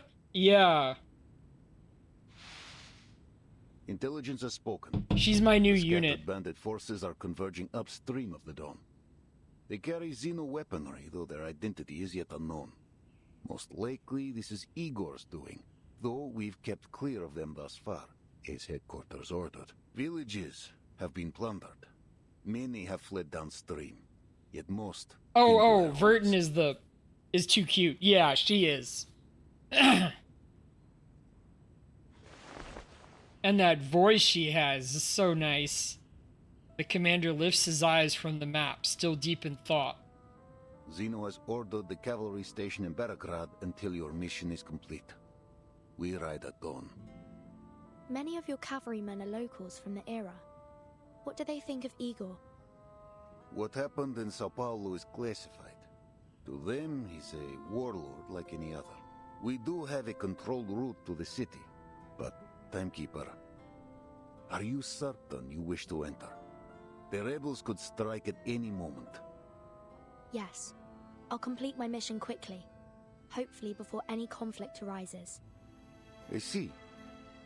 Then tell me the details of your mission so that I may lend my hand. There's a place in the city called the Amber Room. It's said to hold an important clue about the storm. Does it sound familiar at all, Commander? Not the Yantarne Komnata in St. Petersburg, I presume. They're a long way off from there. Then no, can't say it does. It seems I cannot aid you much in this. The commander pauses, then asks the question that's been gnawing at him since the Timekeeper's arrival. Timekeeper, may I ask, besides your storm investigation, are you also here to deal with the Golden Famine? We tried ourselves, but Zeno soldiers have little experience in arcane matters. We couldn't unearth the root. The Amber Room? Do you know something about this, Onyx Kitty? I have no idea what they're talking about. I'm sorry. I didn't receive any information on that matter. But I'll keep an eye out for you. I see. The cavalry will aid you in any way we can. But with our strength as it is, we cannot guarantee the safety of Beregrad. I'm not sure how much it will help. But I heard reinforcements are on the way. The newly formed Flying Witch Company will arrive soon, along with a new broomstick for Lilia. Lilia suddenly perks up. Zeno reformed the Flying Witches. No. This unit belongs to the Foundation. Lilia, committee member Irenai asks if you'll serve as its temporary captain. What do you say?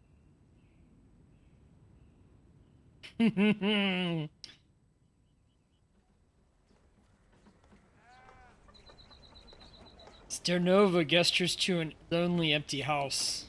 We haven't seen the owner of this place for 2 years. The Elder said you can stay here for a few days. Well, you can tell me. History is very important to Reverse 1999. It's probably referencing it.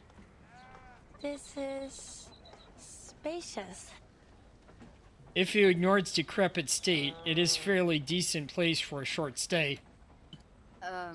Yeah. The stable and the yard still need some fixing up, so the cavalry will have to take care of your horse, if you don't mind. That would be kind of you. Thank you very much.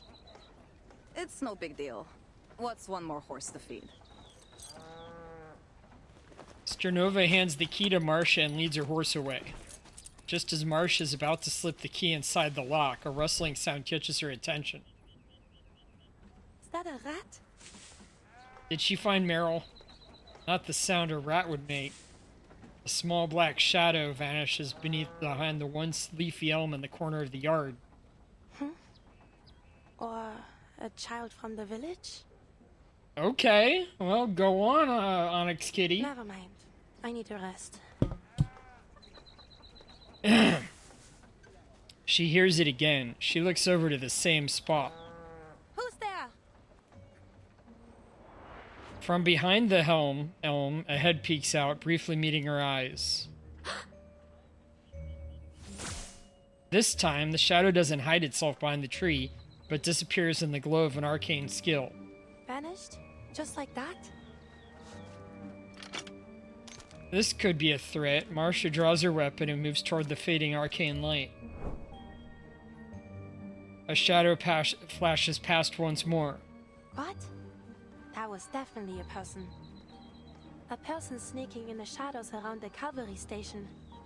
Suspicious, to be sure. A spy, perhaps? A strange sound. Its direction is exposed again. Turning, Marcia stares intently.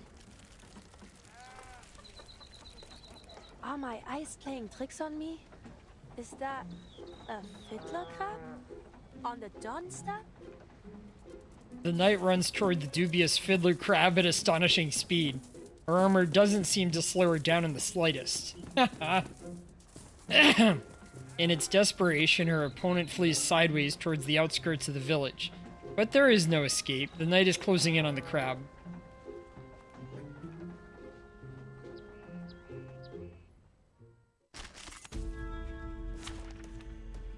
Alright. My idea was, I have a really strong Liang Yue. Always ready to go. Let's pull her out Many instead. streams are converging in this place. Oh, flood a page. Périt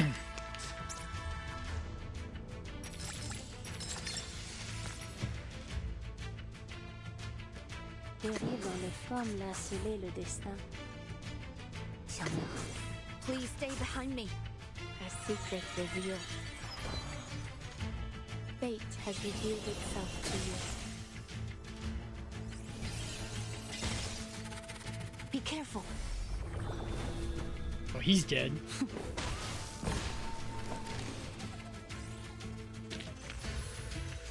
The curtain has fallen. Gotcha! Forced into the corner, fiddler crab snapped its overclassed claws in the air. Enough, shapeshifter. This is absurd. How would a fiddler crab make it out here to the plane? And might I remind you that you're too big to be a crab? Same glow returns, the light surrounding the fiddler crab bending and distorting.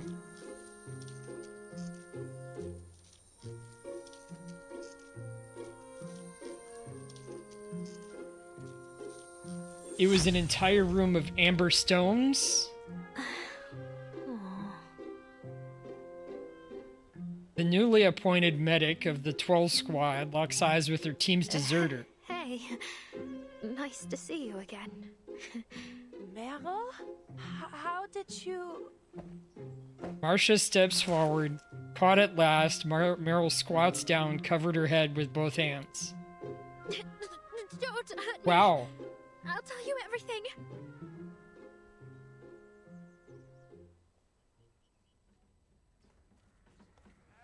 You mean to say you plan to stay here until the war is over?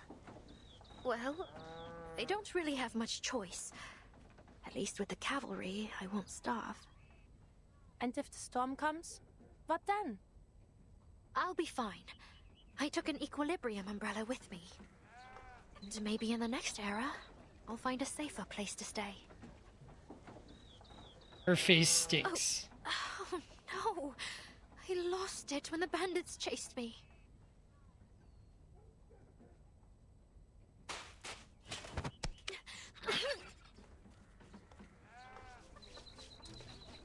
Oh!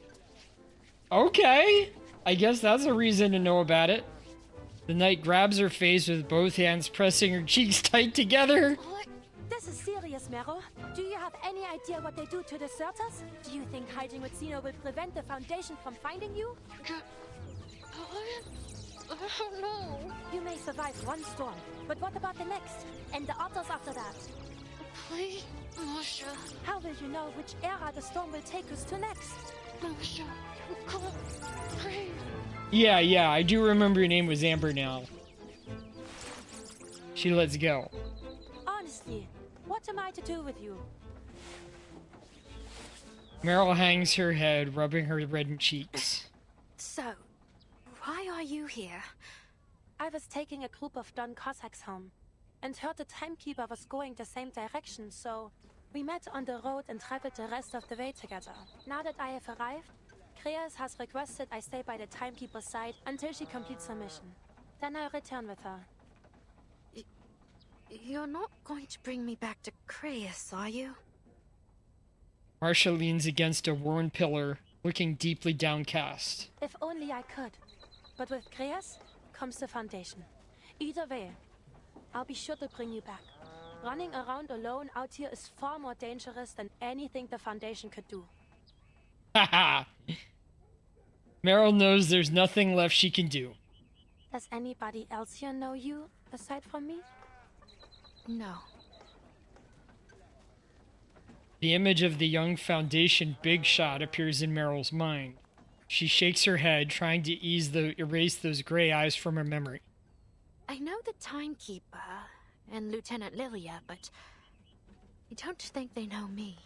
But Sonetto, Vertin's assistant, I'm not so sure.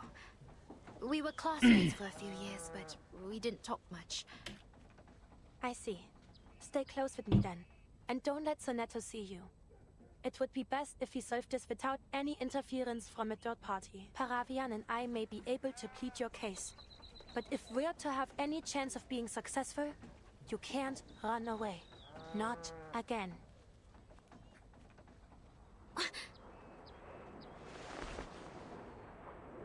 A sharp noise breaks the silence, startling the still nervy Meryl. She jerks her head up, but sees a few swirling trails of condensation lingering in the sky. What is that?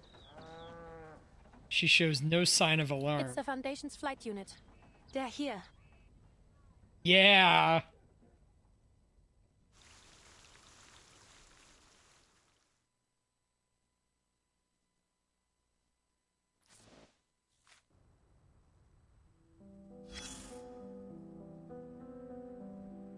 I'm gonna hit the bathroom again.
Hey, I'm back.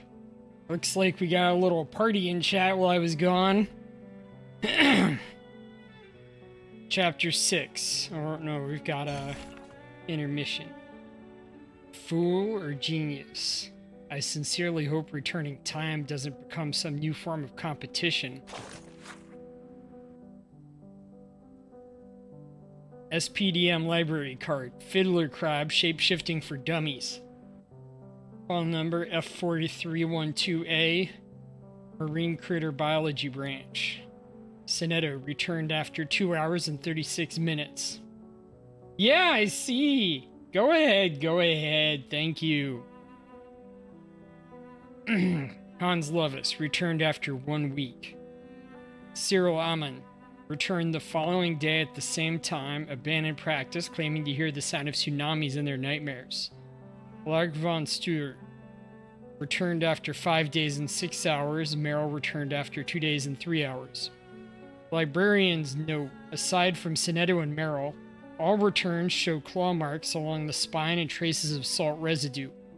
Going forward, this book may be borrowed only under teacher supervision. Okay. I guess that's not a arcane ability, but something common?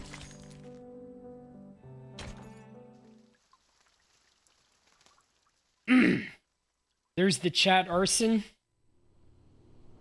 Burning it down.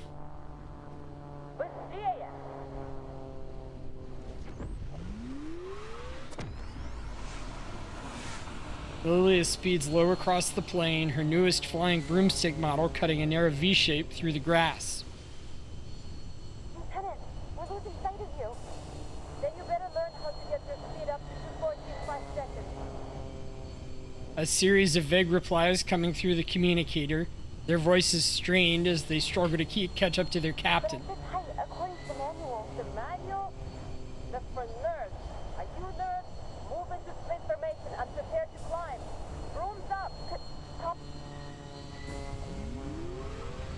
24 flying witches follow their leader into the clouds above, slicing the sky in two with their vertical trails. Hold altitude. See the targets by the river. Yes, Lieutenant. Good. Real enemies won't just stand around and wait for you to strike. But training like this can sharpen your eye. Flank the targets from both sides, avoid friendly fire, and die!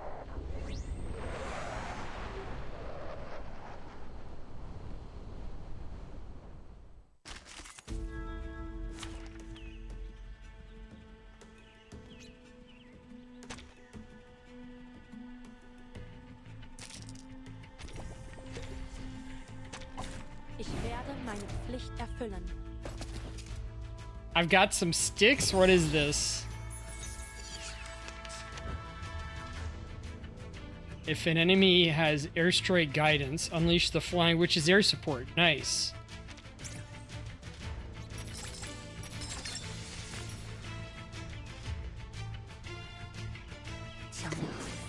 Please stay behind me. Derive le flot des... I can hear it. My responsibility. Yep, this game loves its witches. You won't get away. Tu peux la jeter maintenant, la charme d'opéra. And their main witch, Lilia, happens to be a fighter pilot. A glimpse beneath the veil. Making me feel comfortable. It is here. 强梁既出，王有不为。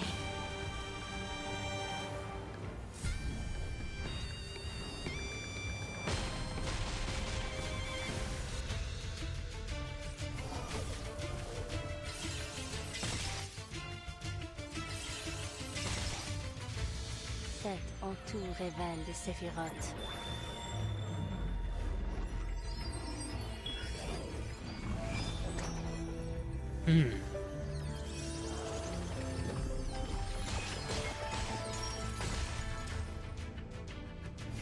Guess they're not dead yet.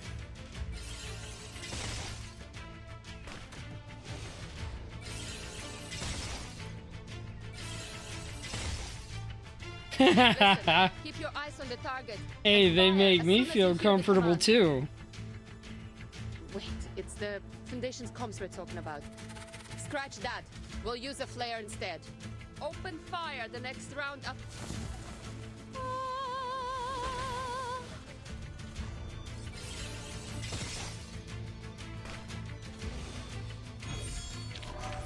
Voilà donc suffisant.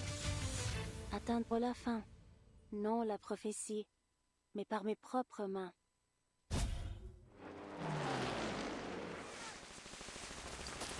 It's good to be back streaming again. Thank you, everyone. After a successful firing dive, the two flight teams effortlessly reunite in the sky.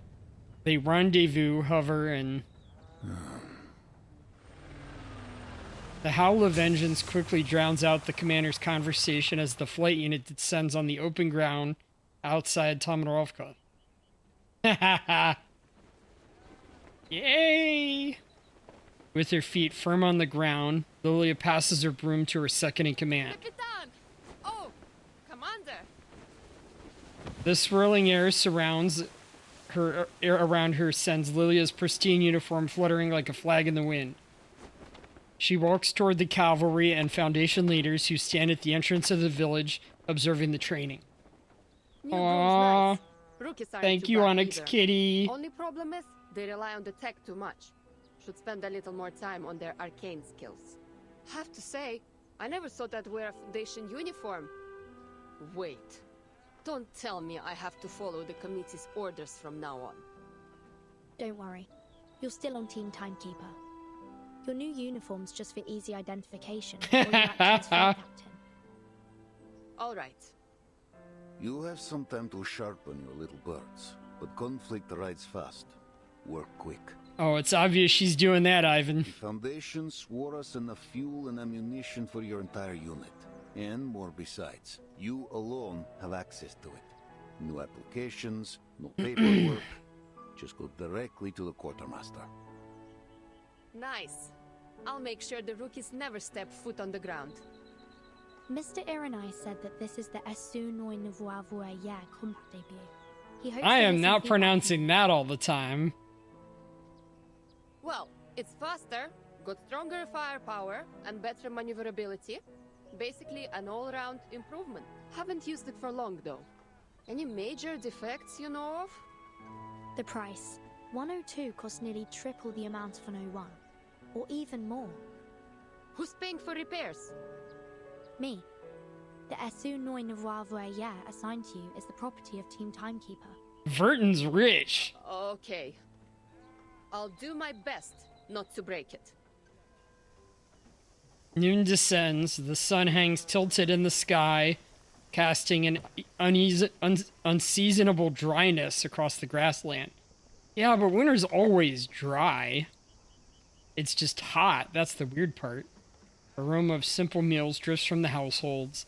Whether in times of famine or prosperity, the plain scent of wheat is equally tempting.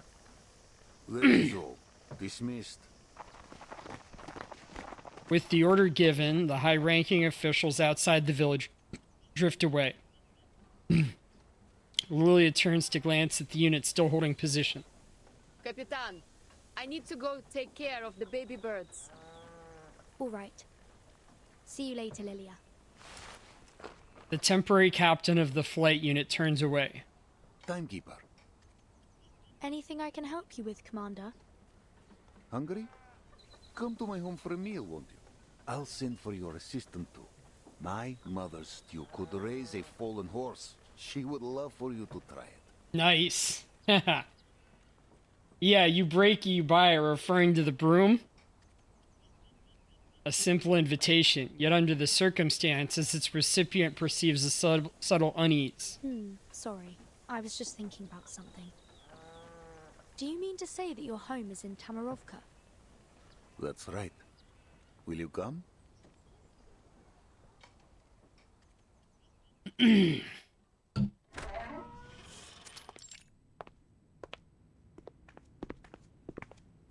commander pushes open an old wooden door, followed by two special guests.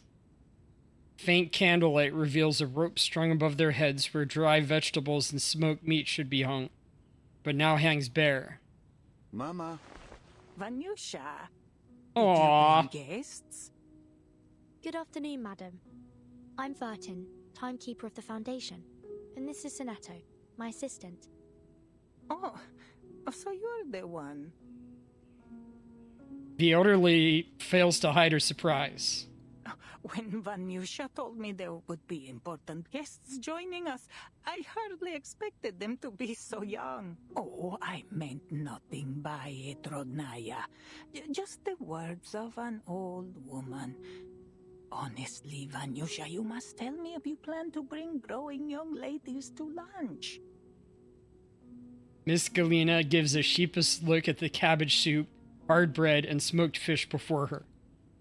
We're just here for a simple meal, Mama. No feasts while others starve.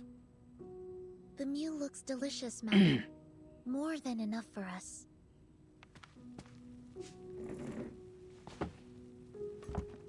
Timekeeper, Miss Soneto, sit, eat. Thank you.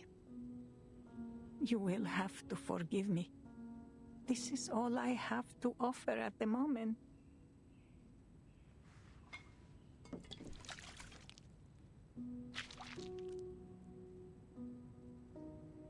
Ivan takes a piece of rock-hard bread and softens it in the hot soup. His young guests follow suit. You have food enough for the winter, Mama? Oh, don't worry about me. Though if things go on like this, who can say, Miss Timekeeper? Are you here to end the famine? Please, call me Vertin, madam. As for this golden famine, I will try my best to give it a thorough investigation. Caught between frustration and hope, the old lady lets out a sigh. You should know, Vanyusha. Many have told me to leave with them. But I have stayed, trusting that you will find a way. Aww. Some of those fleeing south passed through the village. They said the attackers are different. They only take Alduni, arcanists, as captives. Arcanists? Yes.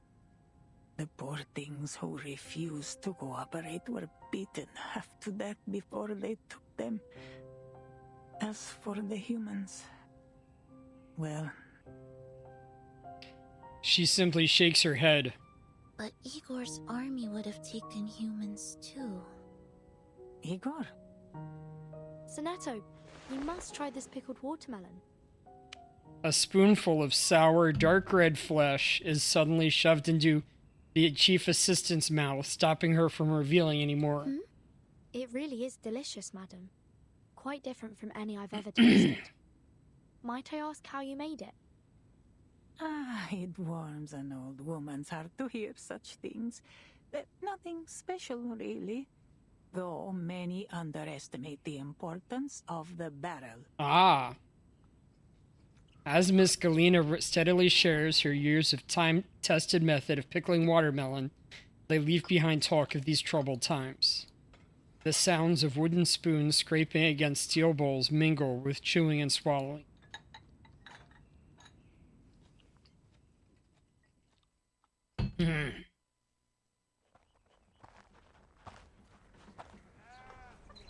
The lunch finally ends in an uneasy silence. Leaning against the door, Miss Galena says goodbye to her guests. Apologies again for the poor meal. Hush now. The meal was hearty and our bellies are full. There are a few stews better than yours. Yes, it was just what we needed, madam. After her son's reassuring words, the old lady finally closes the door. I know you have questions, but this is not the place to talk. Come, walk with me.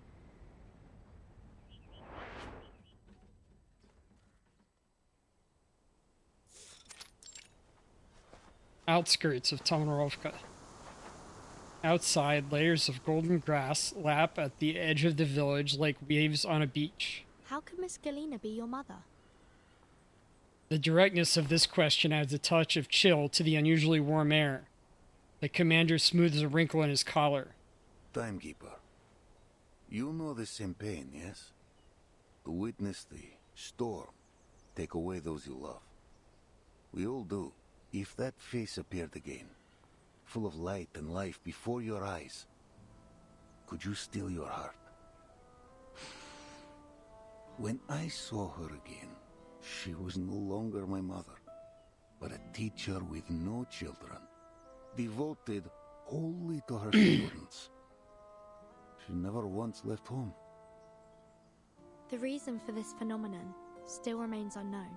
However, observations have shown that each of them has a complete memory, identity, and social relations. Their independent will is undeniable. We can't force them to be the person we think they are. I know. To speak of the storm would only break her. She would shun me. But in time, she took me as her child. In the end, I have a mother again. That is enough for me. Nice. I'm glad you figured it out. Figured it out? The truth is the opposite, Timekeeper. I chased Galina like a lost pup, hoping to find my mother in her. And I did. Her face, her body, every line and wrinkle. She is the mother I lost to the first storm, down to the gentle smile when she talks to me. The commander takes several deep breaths to stop his teeth from chattering. Think of it. Those you lost, standing before you again. Only their clothes and memory changed. So you're comparing that to the story here. Your brother has to make excuses to get the family to say get rid of a woman who has the hots for him that he has no interest in. Not something I'm familiar with. Though maybe it's happened once or twice. Would you call them dead and gone? Would you not hold them close, praying memory returns? It's hard to say. I've never personally dealt with such a thing. Perhaps I'll have an answer if I do. The commander stops his questioning and turns to the meadow bowing before him, withering amid abundance, stretching endlessly into the horizon. It was on land like this that my father first set me on a chestnut mare and showed me the reins. My mother watched on, afraid I would fall, no doubt. But she knew this was the way for every child. For centuries, the Cossacks have lived by this steppe. She feeds us, she fights us. Rebellion runs free in our blood. Pretends to stalk around chatting, giggling. Ha ha ha. The steppe never changes, nor do her people.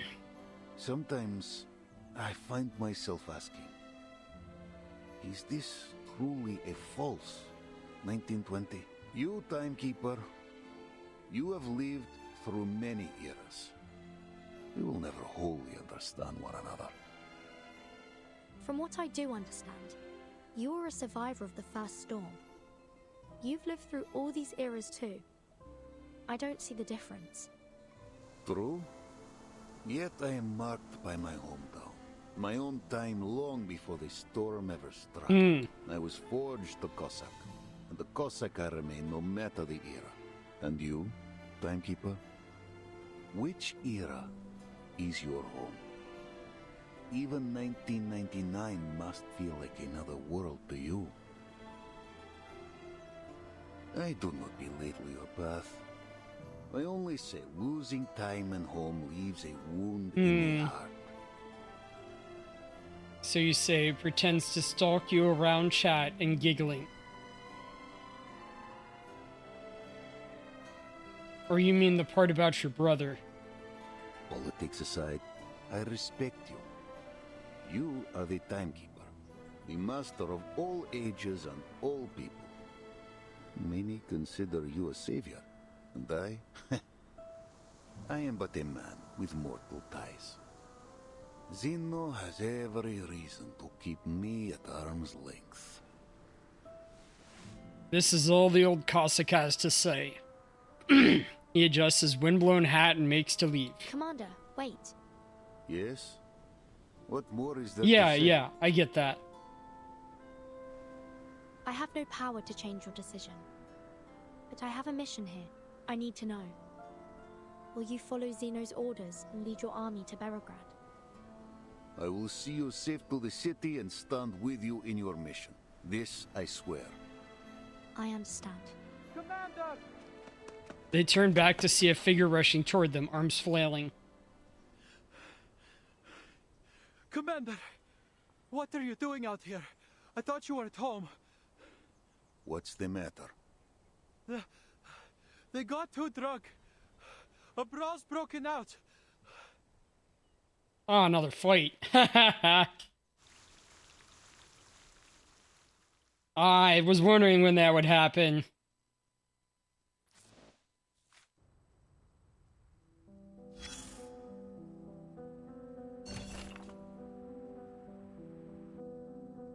Mothers have a gift for turning imagination and a little miracle into a fine meal. Grace before meals. Ms. Galina's wartime recipes. Rye bread, aged flour, wheat husks, potato skins, and a little salt. Dry and grind the potato skins, then mix them with the wheat husks into aged flour. Add warm water and knead it into a dough, then bake beside the stove ashes. The golden famine leaves us short on oil and grain, so there's no oil for the bread. The baked loaf comes out hard and bitter, but at least it fills the stomach. Ivan loves smearing chili paste on top. He says he's eaten it this way since childhood. I've made a note to prepare extra for him next time. Smoked fish, river carp, elm twigs, one old newspaper. Clean the fish, salt it, then smoke it with elm twigs and newspaper until the skin turns black and dry. The smell carries 3 houses down, but don't be greedy. Save the fish oil, freeze it for soup. Grassroots soup. Ingredients: wild grassroots, nettles, half a potato, pinch of chili. Boil the roots until soft, add chili, stove ash, interesting, and salted grass seeds to mimic borscht. The recipe came from a young man whom I met by the riverside wheat field. He claimed to be a mindless, nameless wandering poet. Missing ingredients: sour cream, carrots, and onions. Can't make proper borscht. Grassroots have been dug out nearly everywhere. I can only forage along the ditches now. Jam from neighbor Valia. Note, they hid 2 jars of real apple jam before the famine hit and gave me 1. I've tucked it on the top shelf of the cupboard, wrapped it in old cloth so the rats won't smell it. Her husband lost an entire wheat field's harvest. May the mother bless this kind couple. I've told Ivan to stop bringing food home. The people at the front have it harder than we do. Besides, in the face of disaster, soldiers and civilians must be treated equally. Even with his position, I won't allow our family any special treatment. Does any of that remind you? Any of your family put on those recipes? Grooms my tail and gets rid of annoying buggies and puts cream on the tail and bug repellent cream. Aw, thank you. Both sides of the river. I wonder, we finally gonna get Igor in here?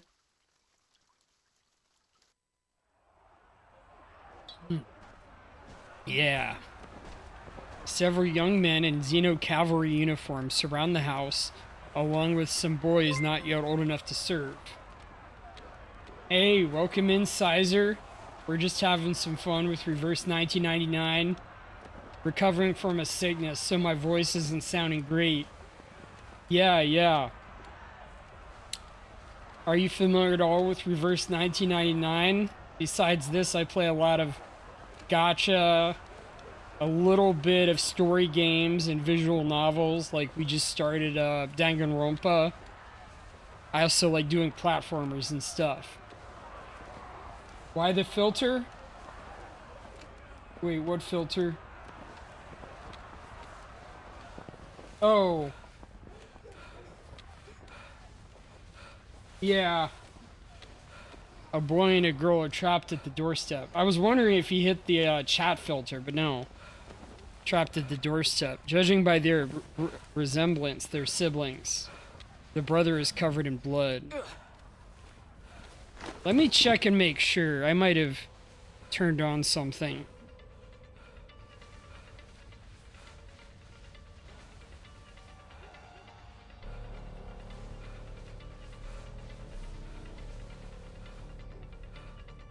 Oh. Try that out.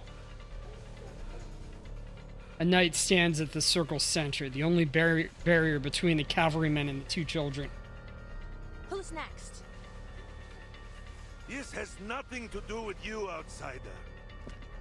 Another cavalryman steps out of the crowd, ready to fight. Okay, back to normal. I had on a blue light filter, and I have to take it off on the stream computer. It's not doing any good. Oh, yeah. It's an honor to meet you. So what do you do, Sizer? What are you interested in? Do you play gacha? Other stuff?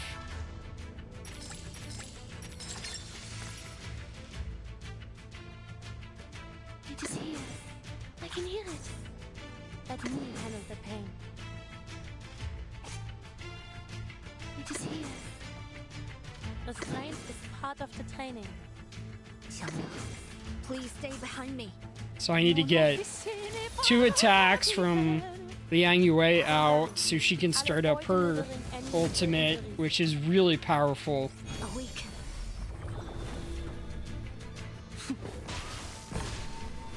Yeah, I still play HSR, but I haven't streamed the new, I'm not planning on streaming it anymore for a while. Oh, you do? Awesome. To pain. There's strength in restraint. Yeah, we do a lot of other MiHoYo. I also do Genshin and ZZZ. Wuthering Waves. Reverse 1999, of course. And, I can hear it. Let me handle offline, like, we come into them occasionally, but not on any real schedule. I also do Uma Musume and Resonant Solstice, which is the train gacha.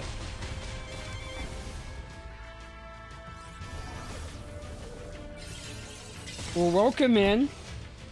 Okay, okay. Are there any injuries? Just give me a shout. I really appreciate anybody loving Reverse 1999. One word from the commander immediately silences the cavalrymen. They instinctively step aside, clearing a path to the house for him. Commander, The knight puts away her weapon. forgive me for bruising your soldiers. I don't mean to interfere with the Cavalry Corps' internal affairs, but this incident could cause serious harm to people outside the military. The commander raises a hand, prompting her to skip the formalities. What is this? Someone discovered a stash of unfamiliar weapons in these two children's house. It seems their uncle joined the bandits last night. These children. They're from an Arcanist family. Yes, some Arcanist villagers fled upstream, claiming they would join the bandits and return to rob the others. Some soldiers thought it prudent to do a preemptive strike. The commander looks over his soldiers sternly. Their evasive eyes prove the knight's words. I'm at about 500. I haven't beaten 500. I've still got to beat it. It's rough. I look up help every once in a while, but even with like YouTube videos, it's still rough. No, they didn't. Blood Tithe helps out a lot, but that's only one round and you've got like 4 of them. You've stopped the worst. Thank you, Miss Marsha. Leave them to me. Certainly. Okay, wow, good on you. The knight has no intention to fight. She packs her equipment and takes the cleared path to leave. The commander approaches the young boy on the step. He appears to be below the enlistment age.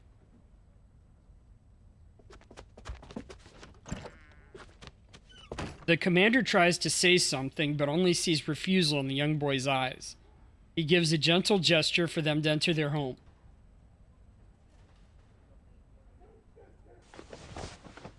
He turns, still standing tall at the doorstep, and faces his men. There may come a day when we cross blades with our townsfolk. A day none of us prays to see. It's Spathadia, and she has 2 flames with her, and you have to keep the flames down while you whittle her down. It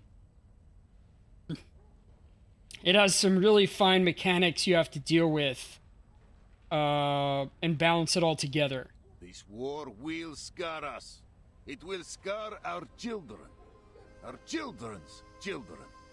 The Dawn will carry our deeds for centuries. So I was saying, some people were suggesting poison just keeps the flames down, the Ulu down.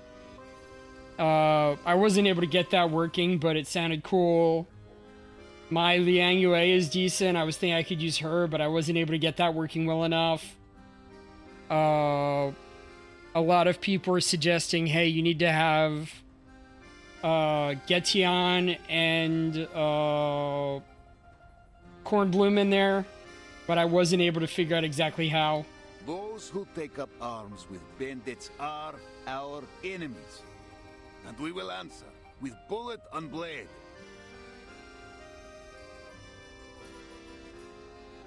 Yeah. Hey, if you want to, you can join the Discord. That'll be easier to send it to me, at least.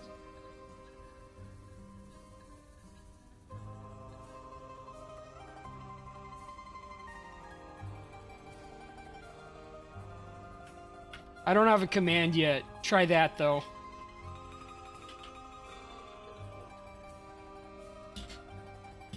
But their families will not suffer.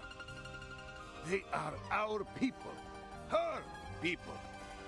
No harm will come to them by our hand, else we become those we fight. Then what are we waiting for? Why are we stationing in the city? We aren't city guards. We're riders. We should be out on the steppe hunting down the bandits. Right. These are our homes they're destroying. How can we just stay in the city and watch them burn? If the cavalry won't go, then we should go ourselves. Split up by village and defend our own. Then the enemy will seize the chance. And one by one, the blood of you and your families will water the Dawn. We fight for the peace of the steppe. If she is to flourish as she once did, then we must stand united upon her plains. No more words on this. I forbid it. All those who brawled will be punished as necessary. Now, go to your chief and get packed. The rest period is cancelled. We ride in 1 hour.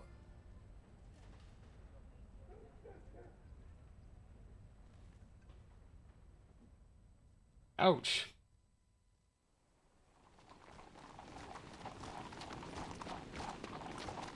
An hour later, the cavalry leaves Tamarovka, where they barely paused to make their advance upstream along the river Belgrad. Thousands of cavalrymen make up most of the head of the marching column. Behind them fall a small number of infantry units and a long supply team. Ah, so good you joined me at the Vanguard. Interesting company, the two of you. What with all your stories from the West? Pretty sure it was you who insisted on coming with us. Reminds me of my days scouting for the Order. It wasn't an easy Yeah, that's position to fine. be in. If we get more conversation going, I'll add more channels, but right now it's a small server. At this rate, it'll be dark before half the corps sees the city. Best we hop off and wait for the others to catch up. The scouting unit clearing the way for the march dismounts on a gentle slope, taking shelter in the shade of a tree. Careful, Beryl. You'll break a leg if you dismount like that. Here, take my hand. Having already dismounted, Marshall walks over and helps Meryl off her horse. Thank you, Masha. Finally a bit of a break. Sergei, the sun will go down before we arrive. Then we'll be transitioning to a night march. Yeah, we were supposed to put up for a night in Tamarovka and leave at dawn. What kind of army starts a march in the afternoon? Night marches come with considerable dangers, especially when we don't know the enemy's movements. What's got the commander so anxious? He's a commander. He must have his reasons. Believe me, I know what it takes to lead a troop. My great-grandfather was a general, you know. Fought off Napoleon side by side with the Tsar himself. Came home with a chest of medals, too. Shame my family lost them. Without the taunts of his townfolk, there's no one to rein in Sergei's bragging. If you ask me, it's because of the timekeeper. The sooner she finishes up whatever it is she wants to do in the city, the sooner he can send her on her way. Sergei voices his opinion freely, not realizing that the person in front of him is a member of the Foundation. Then, we won't be stuck guarding the city, and we can finally show the bandits what's what. You know how dangerous they are. What's the timekeeper doing here? You could always ask her. Aren't the two of you around the same age? Wouldn't you have been classmates at school? Seriously? Can't we just drop this? Burton was already the timekeeper by the time I got there. Never saw her in school. The SPTM. A school full of arcanists. It should be an interesting place. Not as much as you'd think. Everything we learned was for the benefit of humanity and the supreme mission of human survival. Every day, there's a morning broadcast of the school motto in 12 languages, and the student handbook's thicker than the Oxford Dictionary. Oh, and the fence. It's electrocuted. Can you imagine? 230 volts of electricity buzzing day and night. It's more like a prison than a school. There was a rumor back then that a group of students managed to escape. People said it was the timekeeper who organized it. The timekeeper? That's difficult to imagine. She seems very level-headed. People were kind of scared of her. Apparently, she was their leader. You love rumors as much as Sergei does. Did she or the other children bully you? Alright. I'll see it later. Thank you. Not at all. Why do you ask? I was bullied by someone of that type when I was in the Order. Marcia speaks as if it was nothing more than a passage from a textbook. I was about half the age I am now. As an arcanist, my physical fitness was poor before I received training from the Order. Alright. We gotta redeem.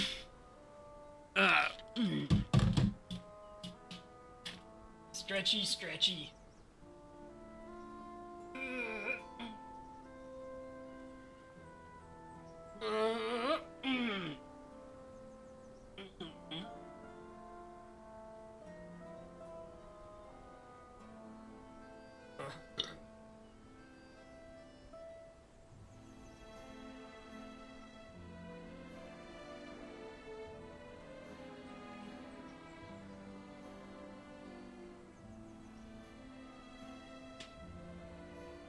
Alright, that's enough. Yeah, I have almost every unit. I'm missing a couple.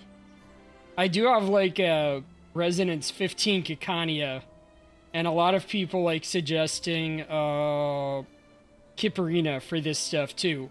So I have both of them. Some older squires would give newcomers like me a hard time. We didn't stand a chance. What's a squire? They serve the knights, and are usually candidates for knighthood.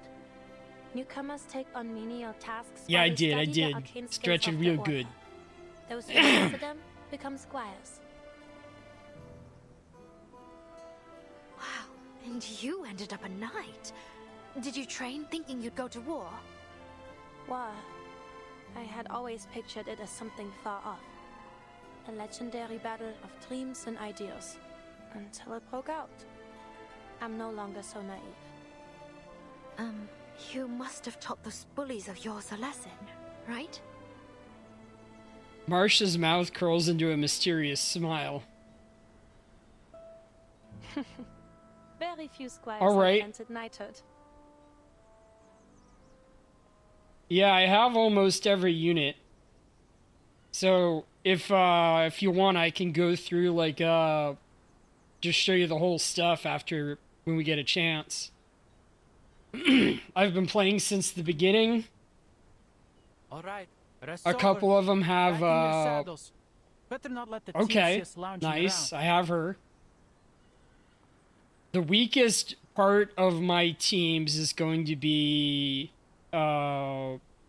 impromptu incantation. Because I don't have Aleph. Outside of that, it's some smattering of units that I don't have. Wiggling the feet on Onyx Kitty. Sergei straightens up and checks that the saddles are securely fastened. The others follow suit. You'll see Berigrad once we reach the top of the slope. He rides slowly toward the top. Be Those are careful, some man. stories. Didn't have anything half as exciting in my childhood. By the way, I can show you around the city if you've got time. I know it well. I'm not that great a strategist on beating the reveries. There's a Turkish place that makes the best kebabs. And I do put in some practice and fled attempts, but sometimes I just don't get what I'm missing. So I look up guides, but maybe I sometimes miss something, or I'm doing it while I'm doing something else.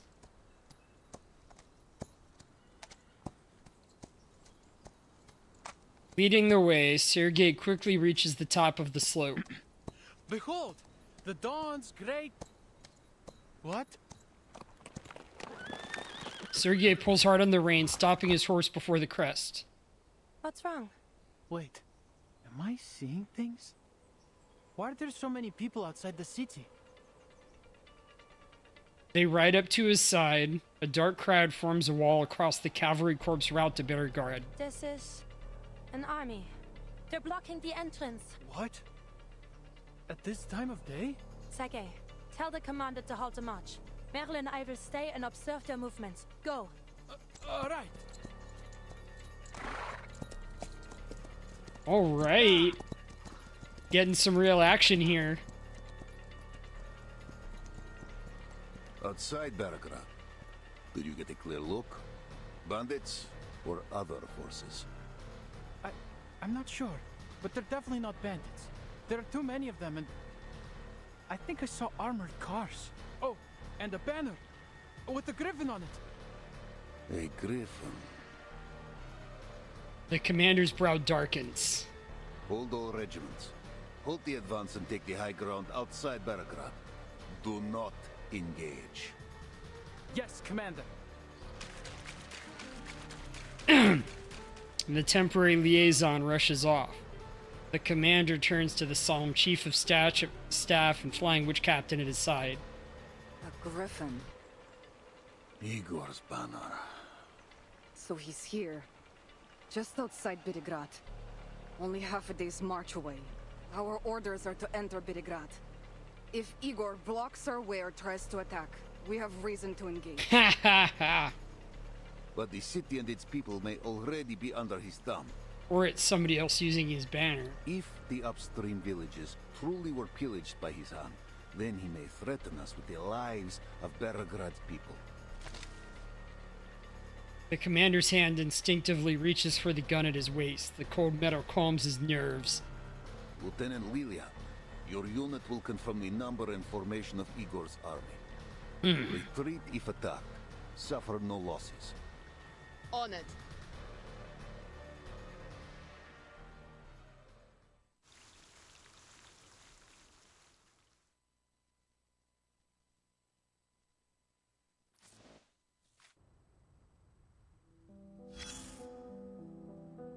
Alright, give me a break. I'm gonna go get the tea that I had brewing, because I'm having to drink it constantly.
Alright.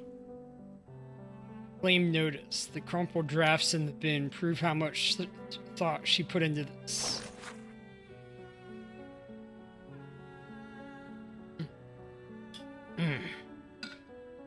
Sentinel Unit, internal notice, number 47. To all Sentinel Unit members, intelligence confirmed that former Chief of Staff, Captain Krutov, deserted during the return voyage from the Antarctic operation, taking critical documents and military equipment, including classified files and multiple communication devices. His whereabouts remain unknown. It is highly likely that he has defected to operate as an independent force or has entered into collaboration with Manus Vindictae. Admiral Igor has designated him a top priority threat. Any personnel who encountered Krutov during field missions or transit must report so immediately. Do not pursue or take unauthorized action. Additionally, according to the latest announcement from headquarters, Admiral Igor will personally lead elite forces to the Beograd region in the Lower Dawn after completion of the Sanctuary's infrastructure. This operation involves coordination between the front line and the intelligence department. To prevent communication leaks, subsequent personnel assignments will be communicated under separate notice. Finally, in light of ongoing organizational restructuring, the Sentinel Unit will be renamed the Griffin Legion. We welcome alternative naming proposals. If you wish to submit one, please deliver your suggestion to Lieutenant Muldir within 7 days. Notes: names must reflect our military ethos. Offensive, religious, or politically suggestive terms are prohibited. Issued by Lieutenant Muldir. Got something. Negotiators and the judge.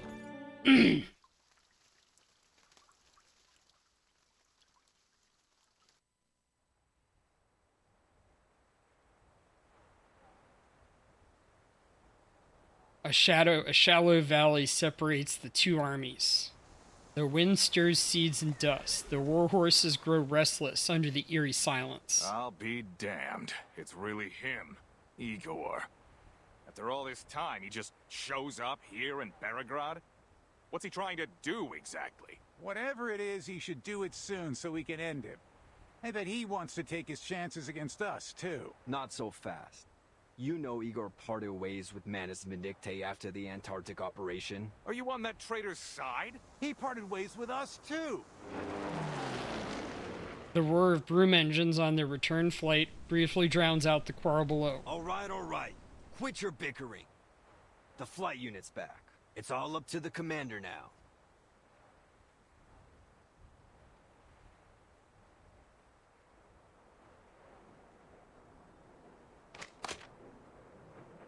The commander lowers his telescope as he awaits the Flying Witch's news.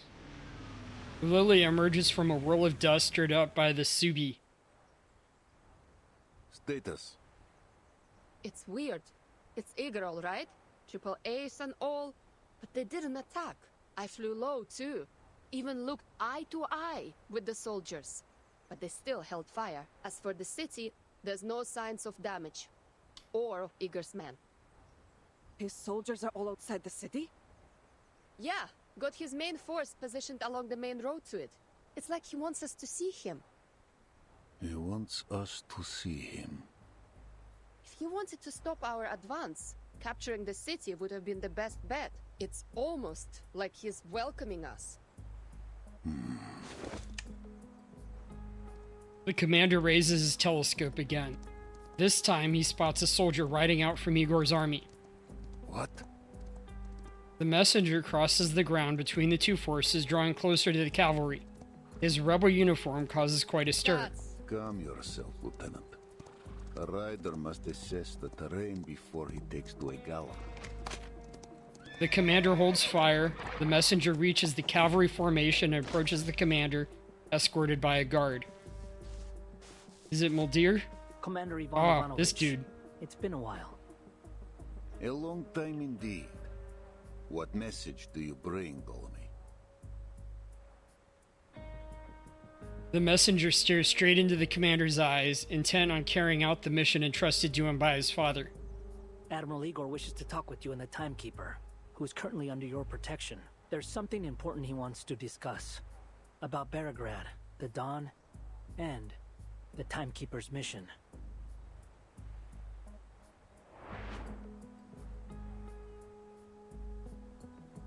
Igor has the information I need. Seems he knows why you're here, though this could be a ploy. It's too dangerous for the Timekeeper to meet Igor in person. They should speak via a communication device instead. They could easily have reached us through such devices. Given this message was brought by one of his most trusted subordinates, I don't think it's negotiable. What are your thoughts, Commander? The commander finds himself the most unsure of his decision. I want to know his purpose here, and him stationing outside the city does look like a gesture of goodwill. That said, I shouldn't meet him in private. Word will surely reach the Joint Committee. I understand your concerns, but either way, I'll meet him. Timekeeper? I currently have almost no information on my mission. I'd like to know what he has to say, even if it's a lie. The commander pauses to consider. Our orders are to avoid confrontation. Accepting his request may be the way to do that. But whether I join the meeting is your decision. Me? The committee will not question your motivations. If I attend, let it be by your bidding. Then if they question me, I will have my defense. I see. I'll make the decision. But how can we ensure the safety of the Timekeeper and the others? Meeting Igor, huh? Take me with you, Wurtzen. I'd like to hear what he's got to say. All right. I accept Igor's invitation, and I request the commander join me. To ensure the safety of both parties, I suggest we each bring our own bodyguards. Lilia will be ours. You could use another Timekeeper. Soneto. You're the only one who knows the details of the mission besides myself. One of us should stay in a safe place. Relax. I'll bring Vertin back in one piece. Understood. Please be careful, Timekeeper. I'll prepare a teleport disc for you. So it stands. I'll send a rider to Igor's messenger. We meet on the open plain, within striking distance of both sides.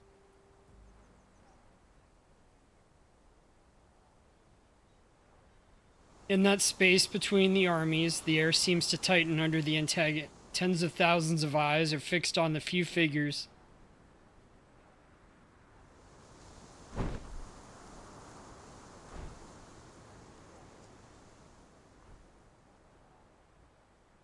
Igor arrives first at the designated location and waits patiently. He stands alone, not a single guard at his side. I'm sorry that this is the way we meet again. I feel the same, Igor. What did you want to talk about? The rebel leader seems unfazed by his opponent's admission of rank. After the last storm, you helped Moldir escape Antarctica and avoid investigation by the Foundation. You have my thanks. She provided us valuable support. I simply returned the favor. If that's all you got to say, then send a thank you letter. Get to the point. What do you want? Igor glances at Ivan, who watches in silence. There are some matters I want to clarify. Where you want to start? From the first time you put on the Xeno uniform? Or from Sao Paulo? You're not doing... Sao Paulo. Let's start there. Lily is a little talkative here. She should be letting Timekeeper handle more of this. To everyone's surprise, the Admiral lets out the city's name. The sound of it almost stings. The corner of Ivan's eye twitches. Before I arrived in Sao Paulo, I struck a deal with the dead Arcana. You communicated with Arcana after her death? Yes. You witnessed the events in Antarctica. I trust there is no need to explain why I heard her voice. Death and resurrection are part of the myth she aimed to construct. I refused to become her follower, but I desperately needed the reward only she could provide. Arcana needed Erd to complete her resurrection ritual. What did you need? A true shelter. A boon, a hidden place. A promise from the surpassing excellence. She used many words for this little cube. Is it familiar to you, Timekeeper? The material's similar to the Tear of Kamala. The origin is the same, but their function is different. Igor clenches his fist and the black cube disappears. Why make a deal with Arcana if just to avoid the storm? The Foundation already provides you shelter. When you learn of Earth and the Umber Room, you will understand why I cannot trust the Foundation's promises. They have chosen a perilous path. The name, mentioned too many times of late, flicks a golden thread in her mind. You know about the Amber Room too? I know what led you here. Earth, Umber Room, the words appear together. But whoever gave you this intelligence likely knows little more than that. Beregrad is not a large city, but without guidance you will never find the Umber Room, even if you turn it inside out. Wow. Fortunately, its location is not a secret to me. Because I was involved in it all. How much more do you know? No more questions. I am no longer bound by the Foundation's confidentiality rules. I can lead you directly to the answers. Igor gives them the space to consider the deal, then turns to the cavalry commander who has not spoken a word. Ivan, I know you care deeply for the Dawn. I admit some responsibility for the looting of the upstream villages. Then... it was you? It was Krutov. Krutov? Hear you. What difference is there? He betrayed Zeno at your site in Sao Paulo. He follows your orders. Not since Antarctica. With the new era, Krutov has taken his own path. We have some differences of opinion. The Manus deal was a one-off, but Krutov wants more. He believed our reward should be greater. That receiving only a small black cube was like pleasing a child with a toy. A traitor among traitors. Guess people do get what they deserve. Sharp. You're right. I should have known that without Zeno, his desire would grow beyond my control. I will take the blame for his madness. And for the Xeno soldiers you killed in Sao Paulo. I will not deny it, and I will atone. But I must first stop what Krutov has done to the Don Basin. I trusted him, trained him under my command, but failed to see his inflating ambition. I did not snuff it when I had the chance. In the end, he built an army from my soldiers and weapons, and from the Manus and other sources. In this era, our relationship has become rancorous. He hopes to snatch the boon, and I hope to end this matter once and for all. Then he and his bandit forces now belong to Manus Vindictae. He works with them as an ally, not a follower. He has not undergone the masked trial. Likely his arrogance is the reason. Whether he has joined the Manus or not, it matters little. These differences of opinion among you rebels are the cause of the Don's suffering. If an ounce of duty is left in you, end it, quickly. I will launch an attack on Krutov when the time is right, but the battle will be hard fought. The Admiral admits the trouble his army is facing. I'm sure you already have some information, but Krutov is more powerful than you think. Xeno weapons, Manus troops, the backing of Don warlords. He has them all. My army alone cannot defeat him. That is why I ask your cooperation. With the cavalry corps, we will outnumber them.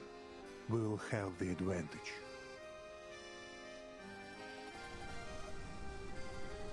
Igor's words are like a shaska sunk into the mud, waiting for the other to pull it free. Across the plain, tens of thousands of soldiers stare and face... Are you sure you know what you're doing? I'm sure, and I hope I have proven my sincerity. This serves all parties. We will bring peace to the Dawn, and the Timekeeper will learn what she seeks of Earth. If you agree, everything will be settled within a week. You have my word. The sunlight is fading, so is our time. I hope the deal can be made now.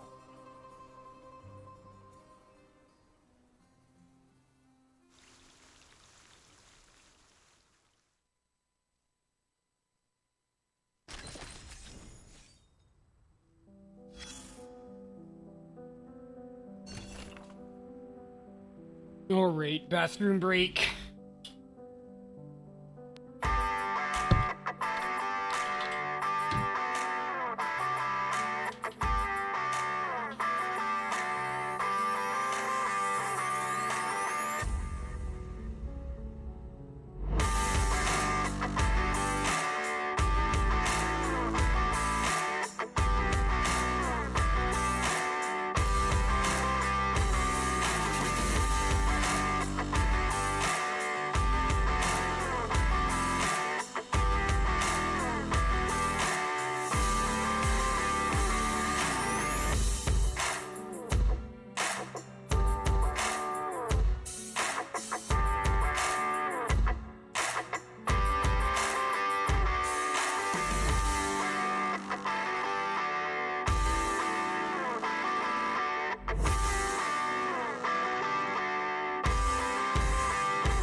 Alright, I'm back. Alright, next chapter. Doing a little bit of story in between.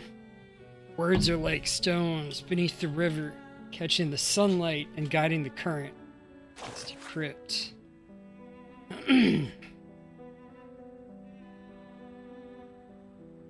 A note from Sinetto. Timekeeper, routing the slips of paper covered in unknown symbols that were tucked into Christ's letter. I spent some time analyzing them and eventually found relevant information in an old tome in the library. They follow an ancient and rarely used encryption method. I deciphered them and extracted several key fragments from the mass of meaningless character strings. I've transcribed them below. Beregrad. List Amber Room. The Foundation related. Secret Experiment Erd. Okay.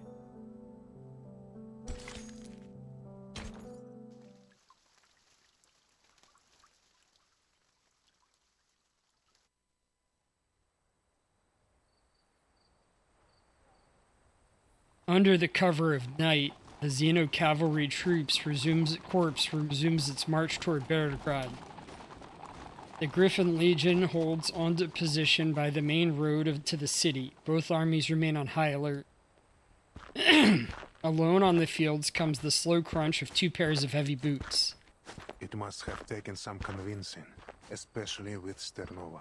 She's rarely easy to sway. I swore it would bring peace to the Dawn. Sabina objected, of course. Once a traitor, always a traitor. Her exact words. She's right. Igor pulls back his sleeve. A circle of neatly inscribed symbols glows faintly on his scarred arm. The arcane incantation customized by Xeno for every arcanist commander, preventing the misuse of arcane skills. Never thought I'd see it again. Your arcane skill can vanish an army in an instant. I must take precautions. Ever cautious. Good. Though I'm surprised you still remember how to write it. I knew a day would come when I'd need it. I never thought it would be for this. The commander had no desire to pursue the topic. He looks away. Keep your promise. The Hawks are circling. They will devour me and Som if given the chance. I know the Foundation wants no conflict between the cavalry and me, and the Timekeeper must have promised to vouch for you. Her words will not go unheard. Were it not for the Timekeeper's mission in Beregrad, they would have ordered you to leave the Dawn immediately. No 2-week buffer. How did you learn this? I do not need interception to know what the Joint Committee thinks, provided their membership remains unchanged. You're a Kazakh, so they sent you here to recruit new riders. For the same reason they do not want you stationed here in your hometown. Don't speak like you know me, Igor. You and I are no longer brothers. Demotion, imprisonment, no matter what they hang upon me, I will do what I must to defend my home. Igor's eye follows the river upstream to Beregrad's low rooftops gleaming beneath the starry sky. We were born and raised on this land. We both bade farewell to our families that day, leaving Beregrad and the steppe for the cold walls of Xeno. On a fine day, you can make out the church spire from here. The city is not as large as it was in '99. Back then, you could easily see the suburbs too. Many things are different. All this will be washed away in time. Do not put too much weight on it. But the steppe remains unchanged, and so do her people. The smell of grass and dirt is no different than at the century's end. I still cannot trust you. Krotov is but one stain on the dawn. There are many more to be blotted. The Golden Famine will strip the steppe bare. Her people will either starve or leave. Most will have to live off their food stores. Some poor folk have none at all. What does the Foundation believe to be the cause? They haven't investigated. The Foundation is stretched thin. The steppe is not worth their focus. Our best hope may be the next storm. If it is kind, the dawn will wake as she should in the next era. Igor lets Ivan's almost cruel joke pass. This heat is the result of an arcane ritual. A ritual? Bending the weather over the entire lower dome. How can it be done? Commander! The messenger's shout cuts the conversation short. He runs up to them and bends over, hands on his thighs as he attempts to catch his breath. Yes. The messenger's breathing is unsettled, not from weariness, but from sheer fear. He turns to the Xeno rebel leader with a curious expression on his face. Igor. He mumbles something imperceptible to himself, gradually steadying his breathing. And the moment he straightens up, he whips out a pistol. Igor staggers, 2 steps back, and drops to one knee. The messenger's trembling hand throws the shot off course, denying the bullet its deadly purpose. After a brief moment of shock, the commander lunges forward to seize the messenger's wrist. Soldier! What do you think you're doing? He forces the messenger's face to the ground.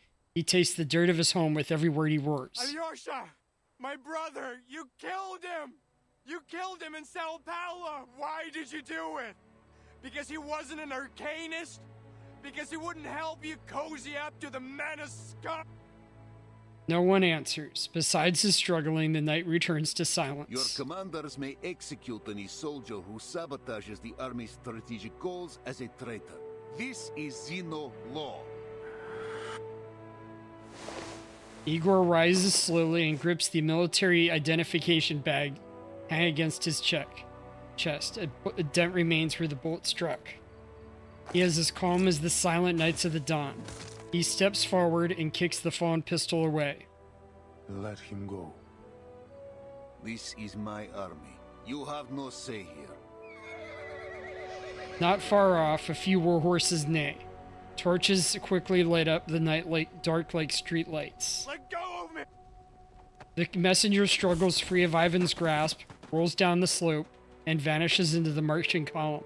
One by one, the torches go out. Was me. The commander fires several shots, but hits nothing. Father! Igor's ever-loyal son rushes over. Barokov! Don't even think about protecting that bastard! Igor raises a hand and turns to the commander. I'm letting it go, and so are you. Many of your cavalry have long served Xeno. They will protect him. Pursuing this will only undermine morale. Nothing matters more than unity in the army. I taught you this. Your cavalry must be united. Brothers and sisters on the battlefield. This is what they are. A family. After a few deep breaths, Ivan returns his pistol to its holster. The hatred of those who once trusted you. A bullet to the chest. Krotov's betrayal, a home soon to be aflame. Remember what you have wrought, Igor. I can never forget about the ritual that caused the Golden Famine. It was Manus Vindictor's doing, composed of multiple rites. Their goal is to expand west. First the Don, then the Dnieper. Soon, millions of square kilometers of land will grow no crops. All of Europe will face hunger. What sort of ritualist has the power to change the weather over such an area? Remember, Ivan, our enemy is a resurrected deity. With Ptolemy's support, Igor makes his way down the slope.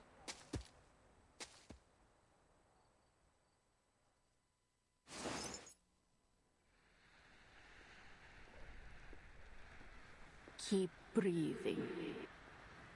The ritualist lifts a censer above her head. Colorful fumes spill from its veins. They creep around the bound captive like a gaseous myriapod.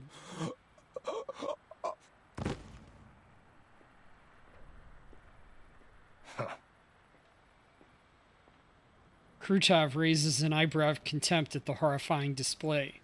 Is he dead? The ritualist gives the sensor a wave. The fumes rush back inside in an instant. I overestimated the human's mental capacity.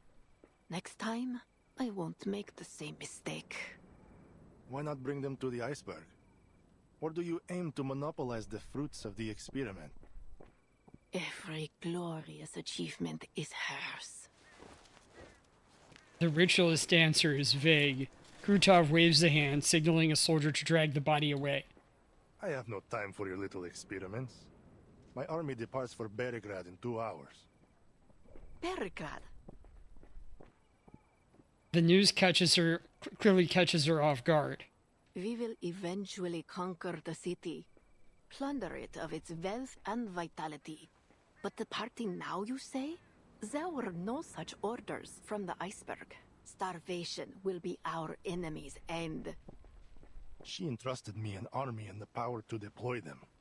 Now that Igor and Ivan have met, they are sure to head to Beregrad. I must stop them. The low growl of vengeance rolls in. The transport unit responsible for heavy weapons is departing. My army is ready. This is my chance to eliminate Igor for good. If you won't give me the boon, I will take it myself. The loss of one right will affect the efficacy of many others. If the weather cools and winter returns, our attack on the Eastern Front will be jeopardized. Our entire project will be delayed. Your privilege has its limits, General. You and your followers will accept the trial. It is only a matter of time. Watch your tone, ritualist. You never asked Igor and his men to wear the mask. You have no right to ask us. He presses his gun against the ritualist's forehead, but she doesn't flinch. She grins. Igor is a weak, indecisive coward who doesn't dare face his true desires. I am greater than he will ever be. Do you think a gun to the head will scare me? Death is but a return to her embrace. She will resurrect our Arcanus, clarify our deeds. I will die with her name on my lips. Krutov lowers his gun. Monsters.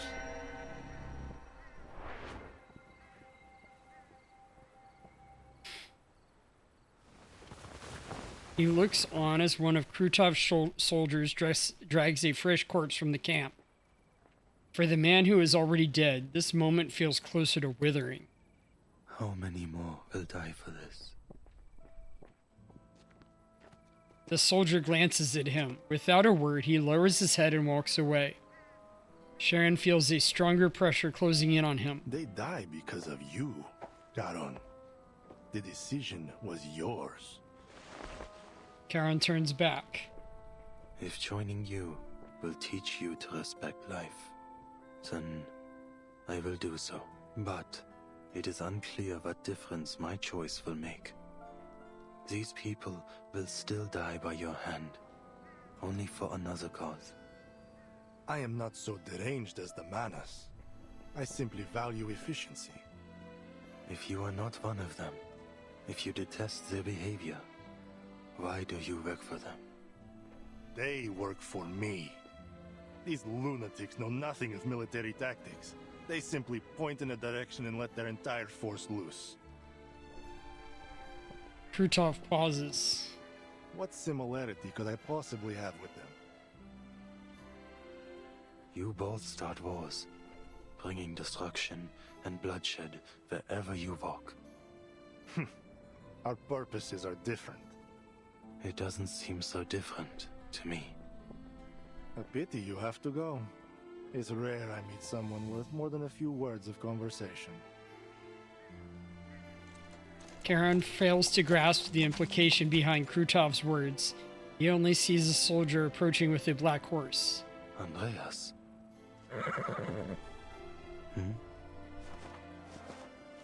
Before he even realizes it, he is bound with rope by 2 soldiers behind him. Why do you bind me? The ritualist has already limited my movement. I have other plans for you.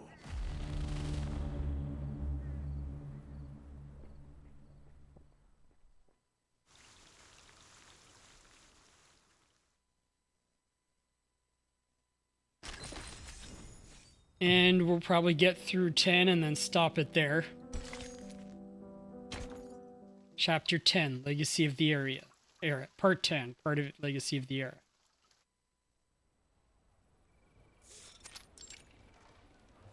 Street, Beregrad. Beregrad receives the thundering hooves of the cavalry in dead silence. It's as if the city has been deserted. Yet the soldiers sense the stares. Frightened, alert, resentful, peering through every rusted doorway, every shattered glass window, they settle on the weary war horses, on dust-stained uniforms, on the black barrels of their guns. What are they so scared of? The cavalry is here to protect them. After all the chaos, letters from the front soaring prices, bandits. Beregrad is worn thin, even afraid of its own shadow. Just like the people of Tamarovka. The commander looks over at the shattered windows around him, then turns to the shadows hiding in the alleys. You didn't keep the cavalry's orders confidential? Igor walks beside him. From time to time, he presses against his ribs where the string of the gunshot still echoes. Word always gets out. Then the citizens must know that you will soon withdraw from the Don. With no one left to protect them, they have lost all faith. They do not know why the cavalry comes. I'm certain their minds are filled with the worst possibilities. They think you will plunder the city, no doubt. That's most of what they have faced since this began. I see. We'll find a man of standing. Fyodor Petrovich, perhaps, and convince him we bear no ill. People don't understand what they cannot see with their own eyes, and you cannot tell them about the foundation of Xeno. In the darkness, several citizens lurk with weapons in their hands. Not one of them escapes Igor's eyes. They have already formed a militia, preparing for the worst. All we can do is remain discreet and avoid adding fuel to the fire. We must end this quickly. Deal with Krotov. Captured or killed, it doesn't matter. Destroy the ritual and return the step to what she once was. And aid the Timekeeper in her mission. 1 week, Igor. That was your word. Do not forget it. I suggest we entrust the ritual issue to Lilia's flight unit. They have the element of surprise. An aerial strike will give the Manus little time to react. Already done. The coordinates you gave are with Lieutenant Lilia. He's working on an air raid plan as we speak. I will leave Beregrad to you. The Timekeeper waits for me at the church. What she seeks is in a church.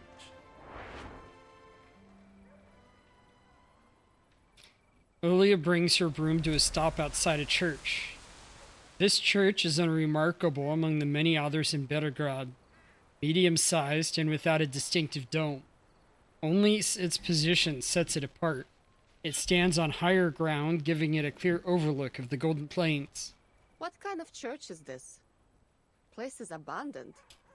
Capitan, I don't know what you're looking for here, but you got to take care of yourself. Especially... As she glances over, she spots Igor approaching from afar. I will, Lilia. Have a good flight. Never had a bad one. Though smashing into the Vice President's office would make it a little better than the rest. It's a farewell in Lilia's own style, but she doesn't leave. Instead, she fixes her gaze on Igor. Lieutenant Lilia, my interests do not conflict with the Timekeepers. The coordinates I provided are correct. We are on the same side. I am not worried. If you dare to lie about this, you're not leaving the city alive. Lilia steps forward, directly squaring up with the rebel leader. But no matter what you do, now or in the future, I'll never forget what you did in Sao Paulo. I'll live through this war And I hope you do too, so I can walk you to the judgment seat myself and see you punished for everything you've done. She meets his eyes head on, like an eagle locking onto its prey. And if the court doesn't sentence you to death, I will. Meeting Lilia's eyes, Igor understands that this isn't a threat, but a declaration. He doesn't confront, but he doesn't avoid her gaze either. Lieutenant, I know what I've done. I see the faces of those I sacrificed more clearly than anyone.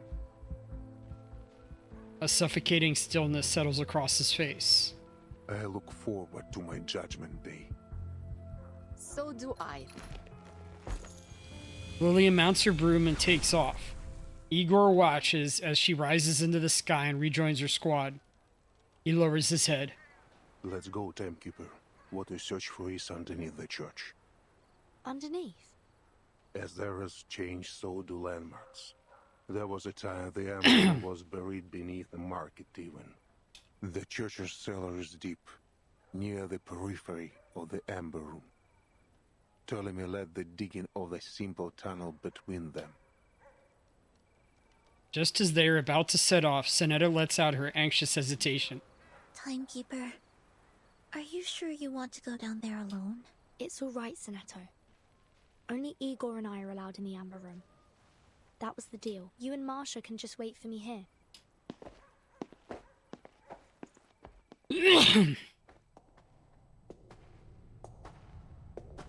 The road down is not long, but the suffocating darkness of the suffocating earth devours any sense of time.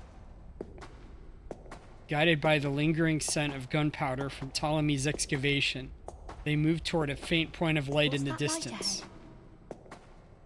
The lighting system my man built before. Before? When they dug the tunnel? Earlier than that. The light grows brighter, revealing an unexpectedly complex structure as they pass through the entryway.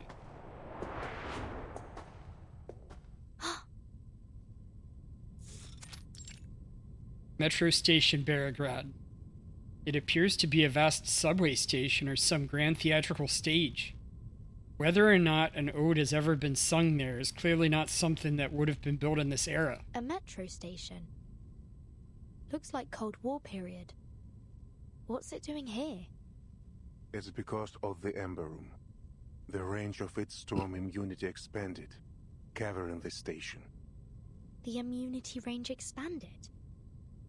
So this isn't the center of the Amber Room? Of course not. There was a metro station here when the Foundation and Xeno built the laboratory. A laboratory built in collaboration between the Foundation and Xeno? There is still some distance to the Amber Room. Let's talk on the way. Much remains to explain. Now they've entered the subway station. The aged Xeno trader finally seems to shed the veiled wording in his speech. The Foundation and Xeno have worked on many projects together, of many security levels. I am now free to talk of them. After the second storm, several Xeno generals and committee members requested my military support for a research project on the storm. At first, I thought it was similar to the Changeling project. Shady perhaps, but not too harmful. That project still caused harm to tourists at the Green Lake campsite, and the surrounding residents. This is nothing compared to what the Amber Room did. After I joined the project, my orders were to station on the outskirts of Beregrad and build a military zone to protect the underground site. At the same time, the Foundation asked for a thorough review of all soldiers who served Xeno after the first storm, but did not appear in any 1999 records at headquarters. Were they not registered? No, their records were flawless in each branch across the world. But compared to headquarters records from 1999, anomalies were found. Some had similar resumes and ranks, but different photos from those filed in headquarters. as if their identities were stolen or replaced. Xeno also encountered people whose faces matched their archive, but whose names were different, with no connection to Xeno at all. Sound familiar, Timekeeper? Yes. Mr. Duncan in Sao Paulo. His appearance matched an acquaintance of mine. A man I saw dissolve in the storm. I was tasked with locating these abnormalities and bringing them to the Amber Room. For what purpose? I did not know. The guard there confided to me that people look different after leaving, as if no longer themselves. Did you ever consider finding out what was going on? No. Back then, my faith was firm. I wholeheartedly believed in the Foundation's vision of peace and honored my duty. That is to say, I followed orders. Ouch. That led to my deepest regret. After the 6th storm, they brought in Earth. The Foundation found Urd that long ago. Specifically, those leading the Amber Room project did. By order of the Pax House, all information on the project was sealed. The 2 subsequent storms came suddenly. During that time, something happened to Earth. Something different. During one storm, she escaped. But the secrecy of the project left us without manpower to find her. This is what led to her multiple disappearances in the following storms. She could have stayed in the safe zone, couldn't she? Indeed. From my view, the Foundation only searched for her to cover for their mistakes. I remember well the last time I saw Earth. It was on a vast land. Dangerous. Barren. Much like the Dawn Steppe.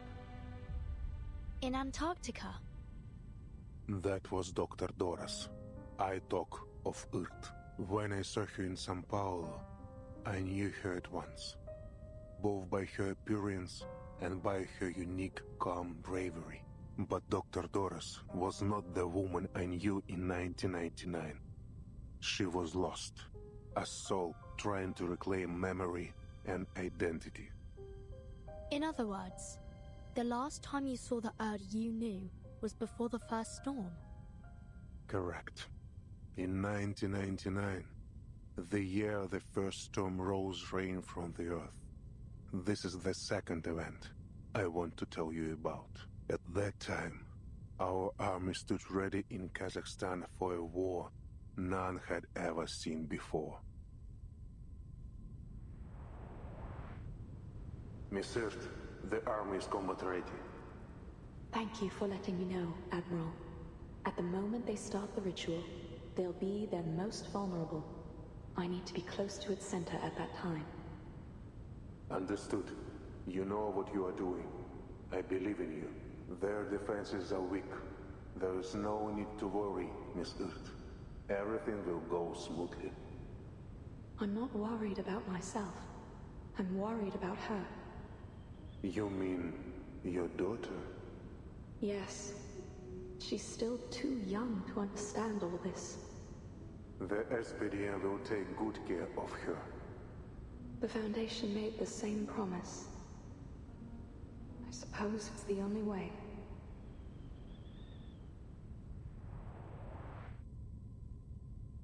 Manus Vindictae held its first space-time ritual on December 31st, 1999. If they had succeeded, that ritual would have brought time back to the blank era. Antarctica was their second attempt. The results were much the same. The flood summoned by the ritual was incomplete and turned into the first storm. Footsteps echo through the long sealed subway station, drawing them ever closer to the heart of the secret. I promised Earth the operation would go smoothly, but I lied. Neither Xeno nor the Foundation had any idea how powerful the Manus' defensive ritual was. The situation was desperate. We had only one order: advance, regardless of the casualties. When the storm rose, it swallowed the details of the war. Yet the weight of it haunts me still. The grief of sending my soldiers to die. Like the flame of a candle, they were extinguished in an instant. If it weren't for the storm blurring my memories, I would have left Xeno and the Foundation far sooner.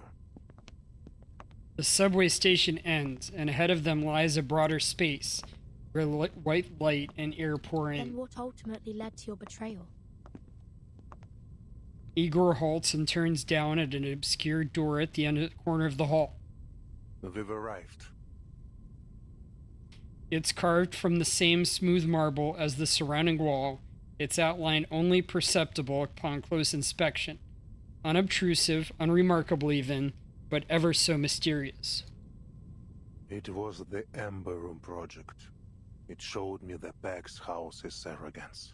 By now, I don't know which shows less respect for life, the Foundation or Manus Vindicta. I once thought that we fought and sacrificed for a firm conviction, to bring a bright and peaceful future, but I can fool myself no longer.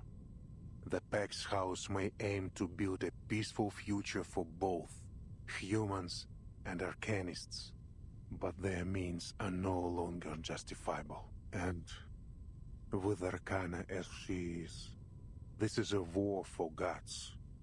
How can we stand, let alone claim victory, as mere mortals? How I wish to have a god on my side, Timekeeper. There is an almost pleading note in his voice. What lies in the Ember Room, I cannot fully say. Data fragments, Miss Earth's words. Whatever it is, she wants you to have it. Destiny has seen it survive several storms, waiting for this hour, for you. This is a door only you and Miss Earth may open. Go. Walk through it. I'm still not sure if you're telling the truth. But thank you for bringing me here, Igor.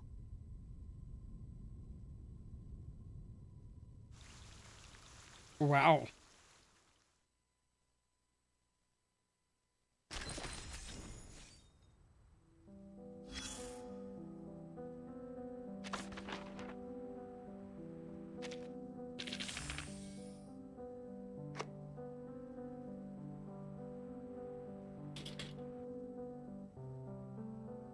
In winter, birds All hop right. around on fields and peck Getting at the time crops. to So, I thought I'd leave my read. shadow standing out there.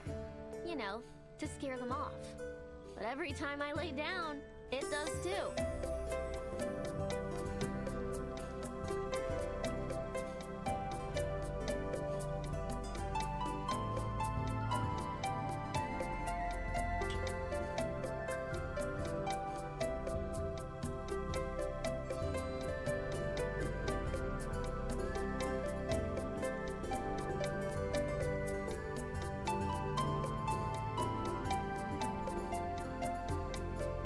Zane, Kira,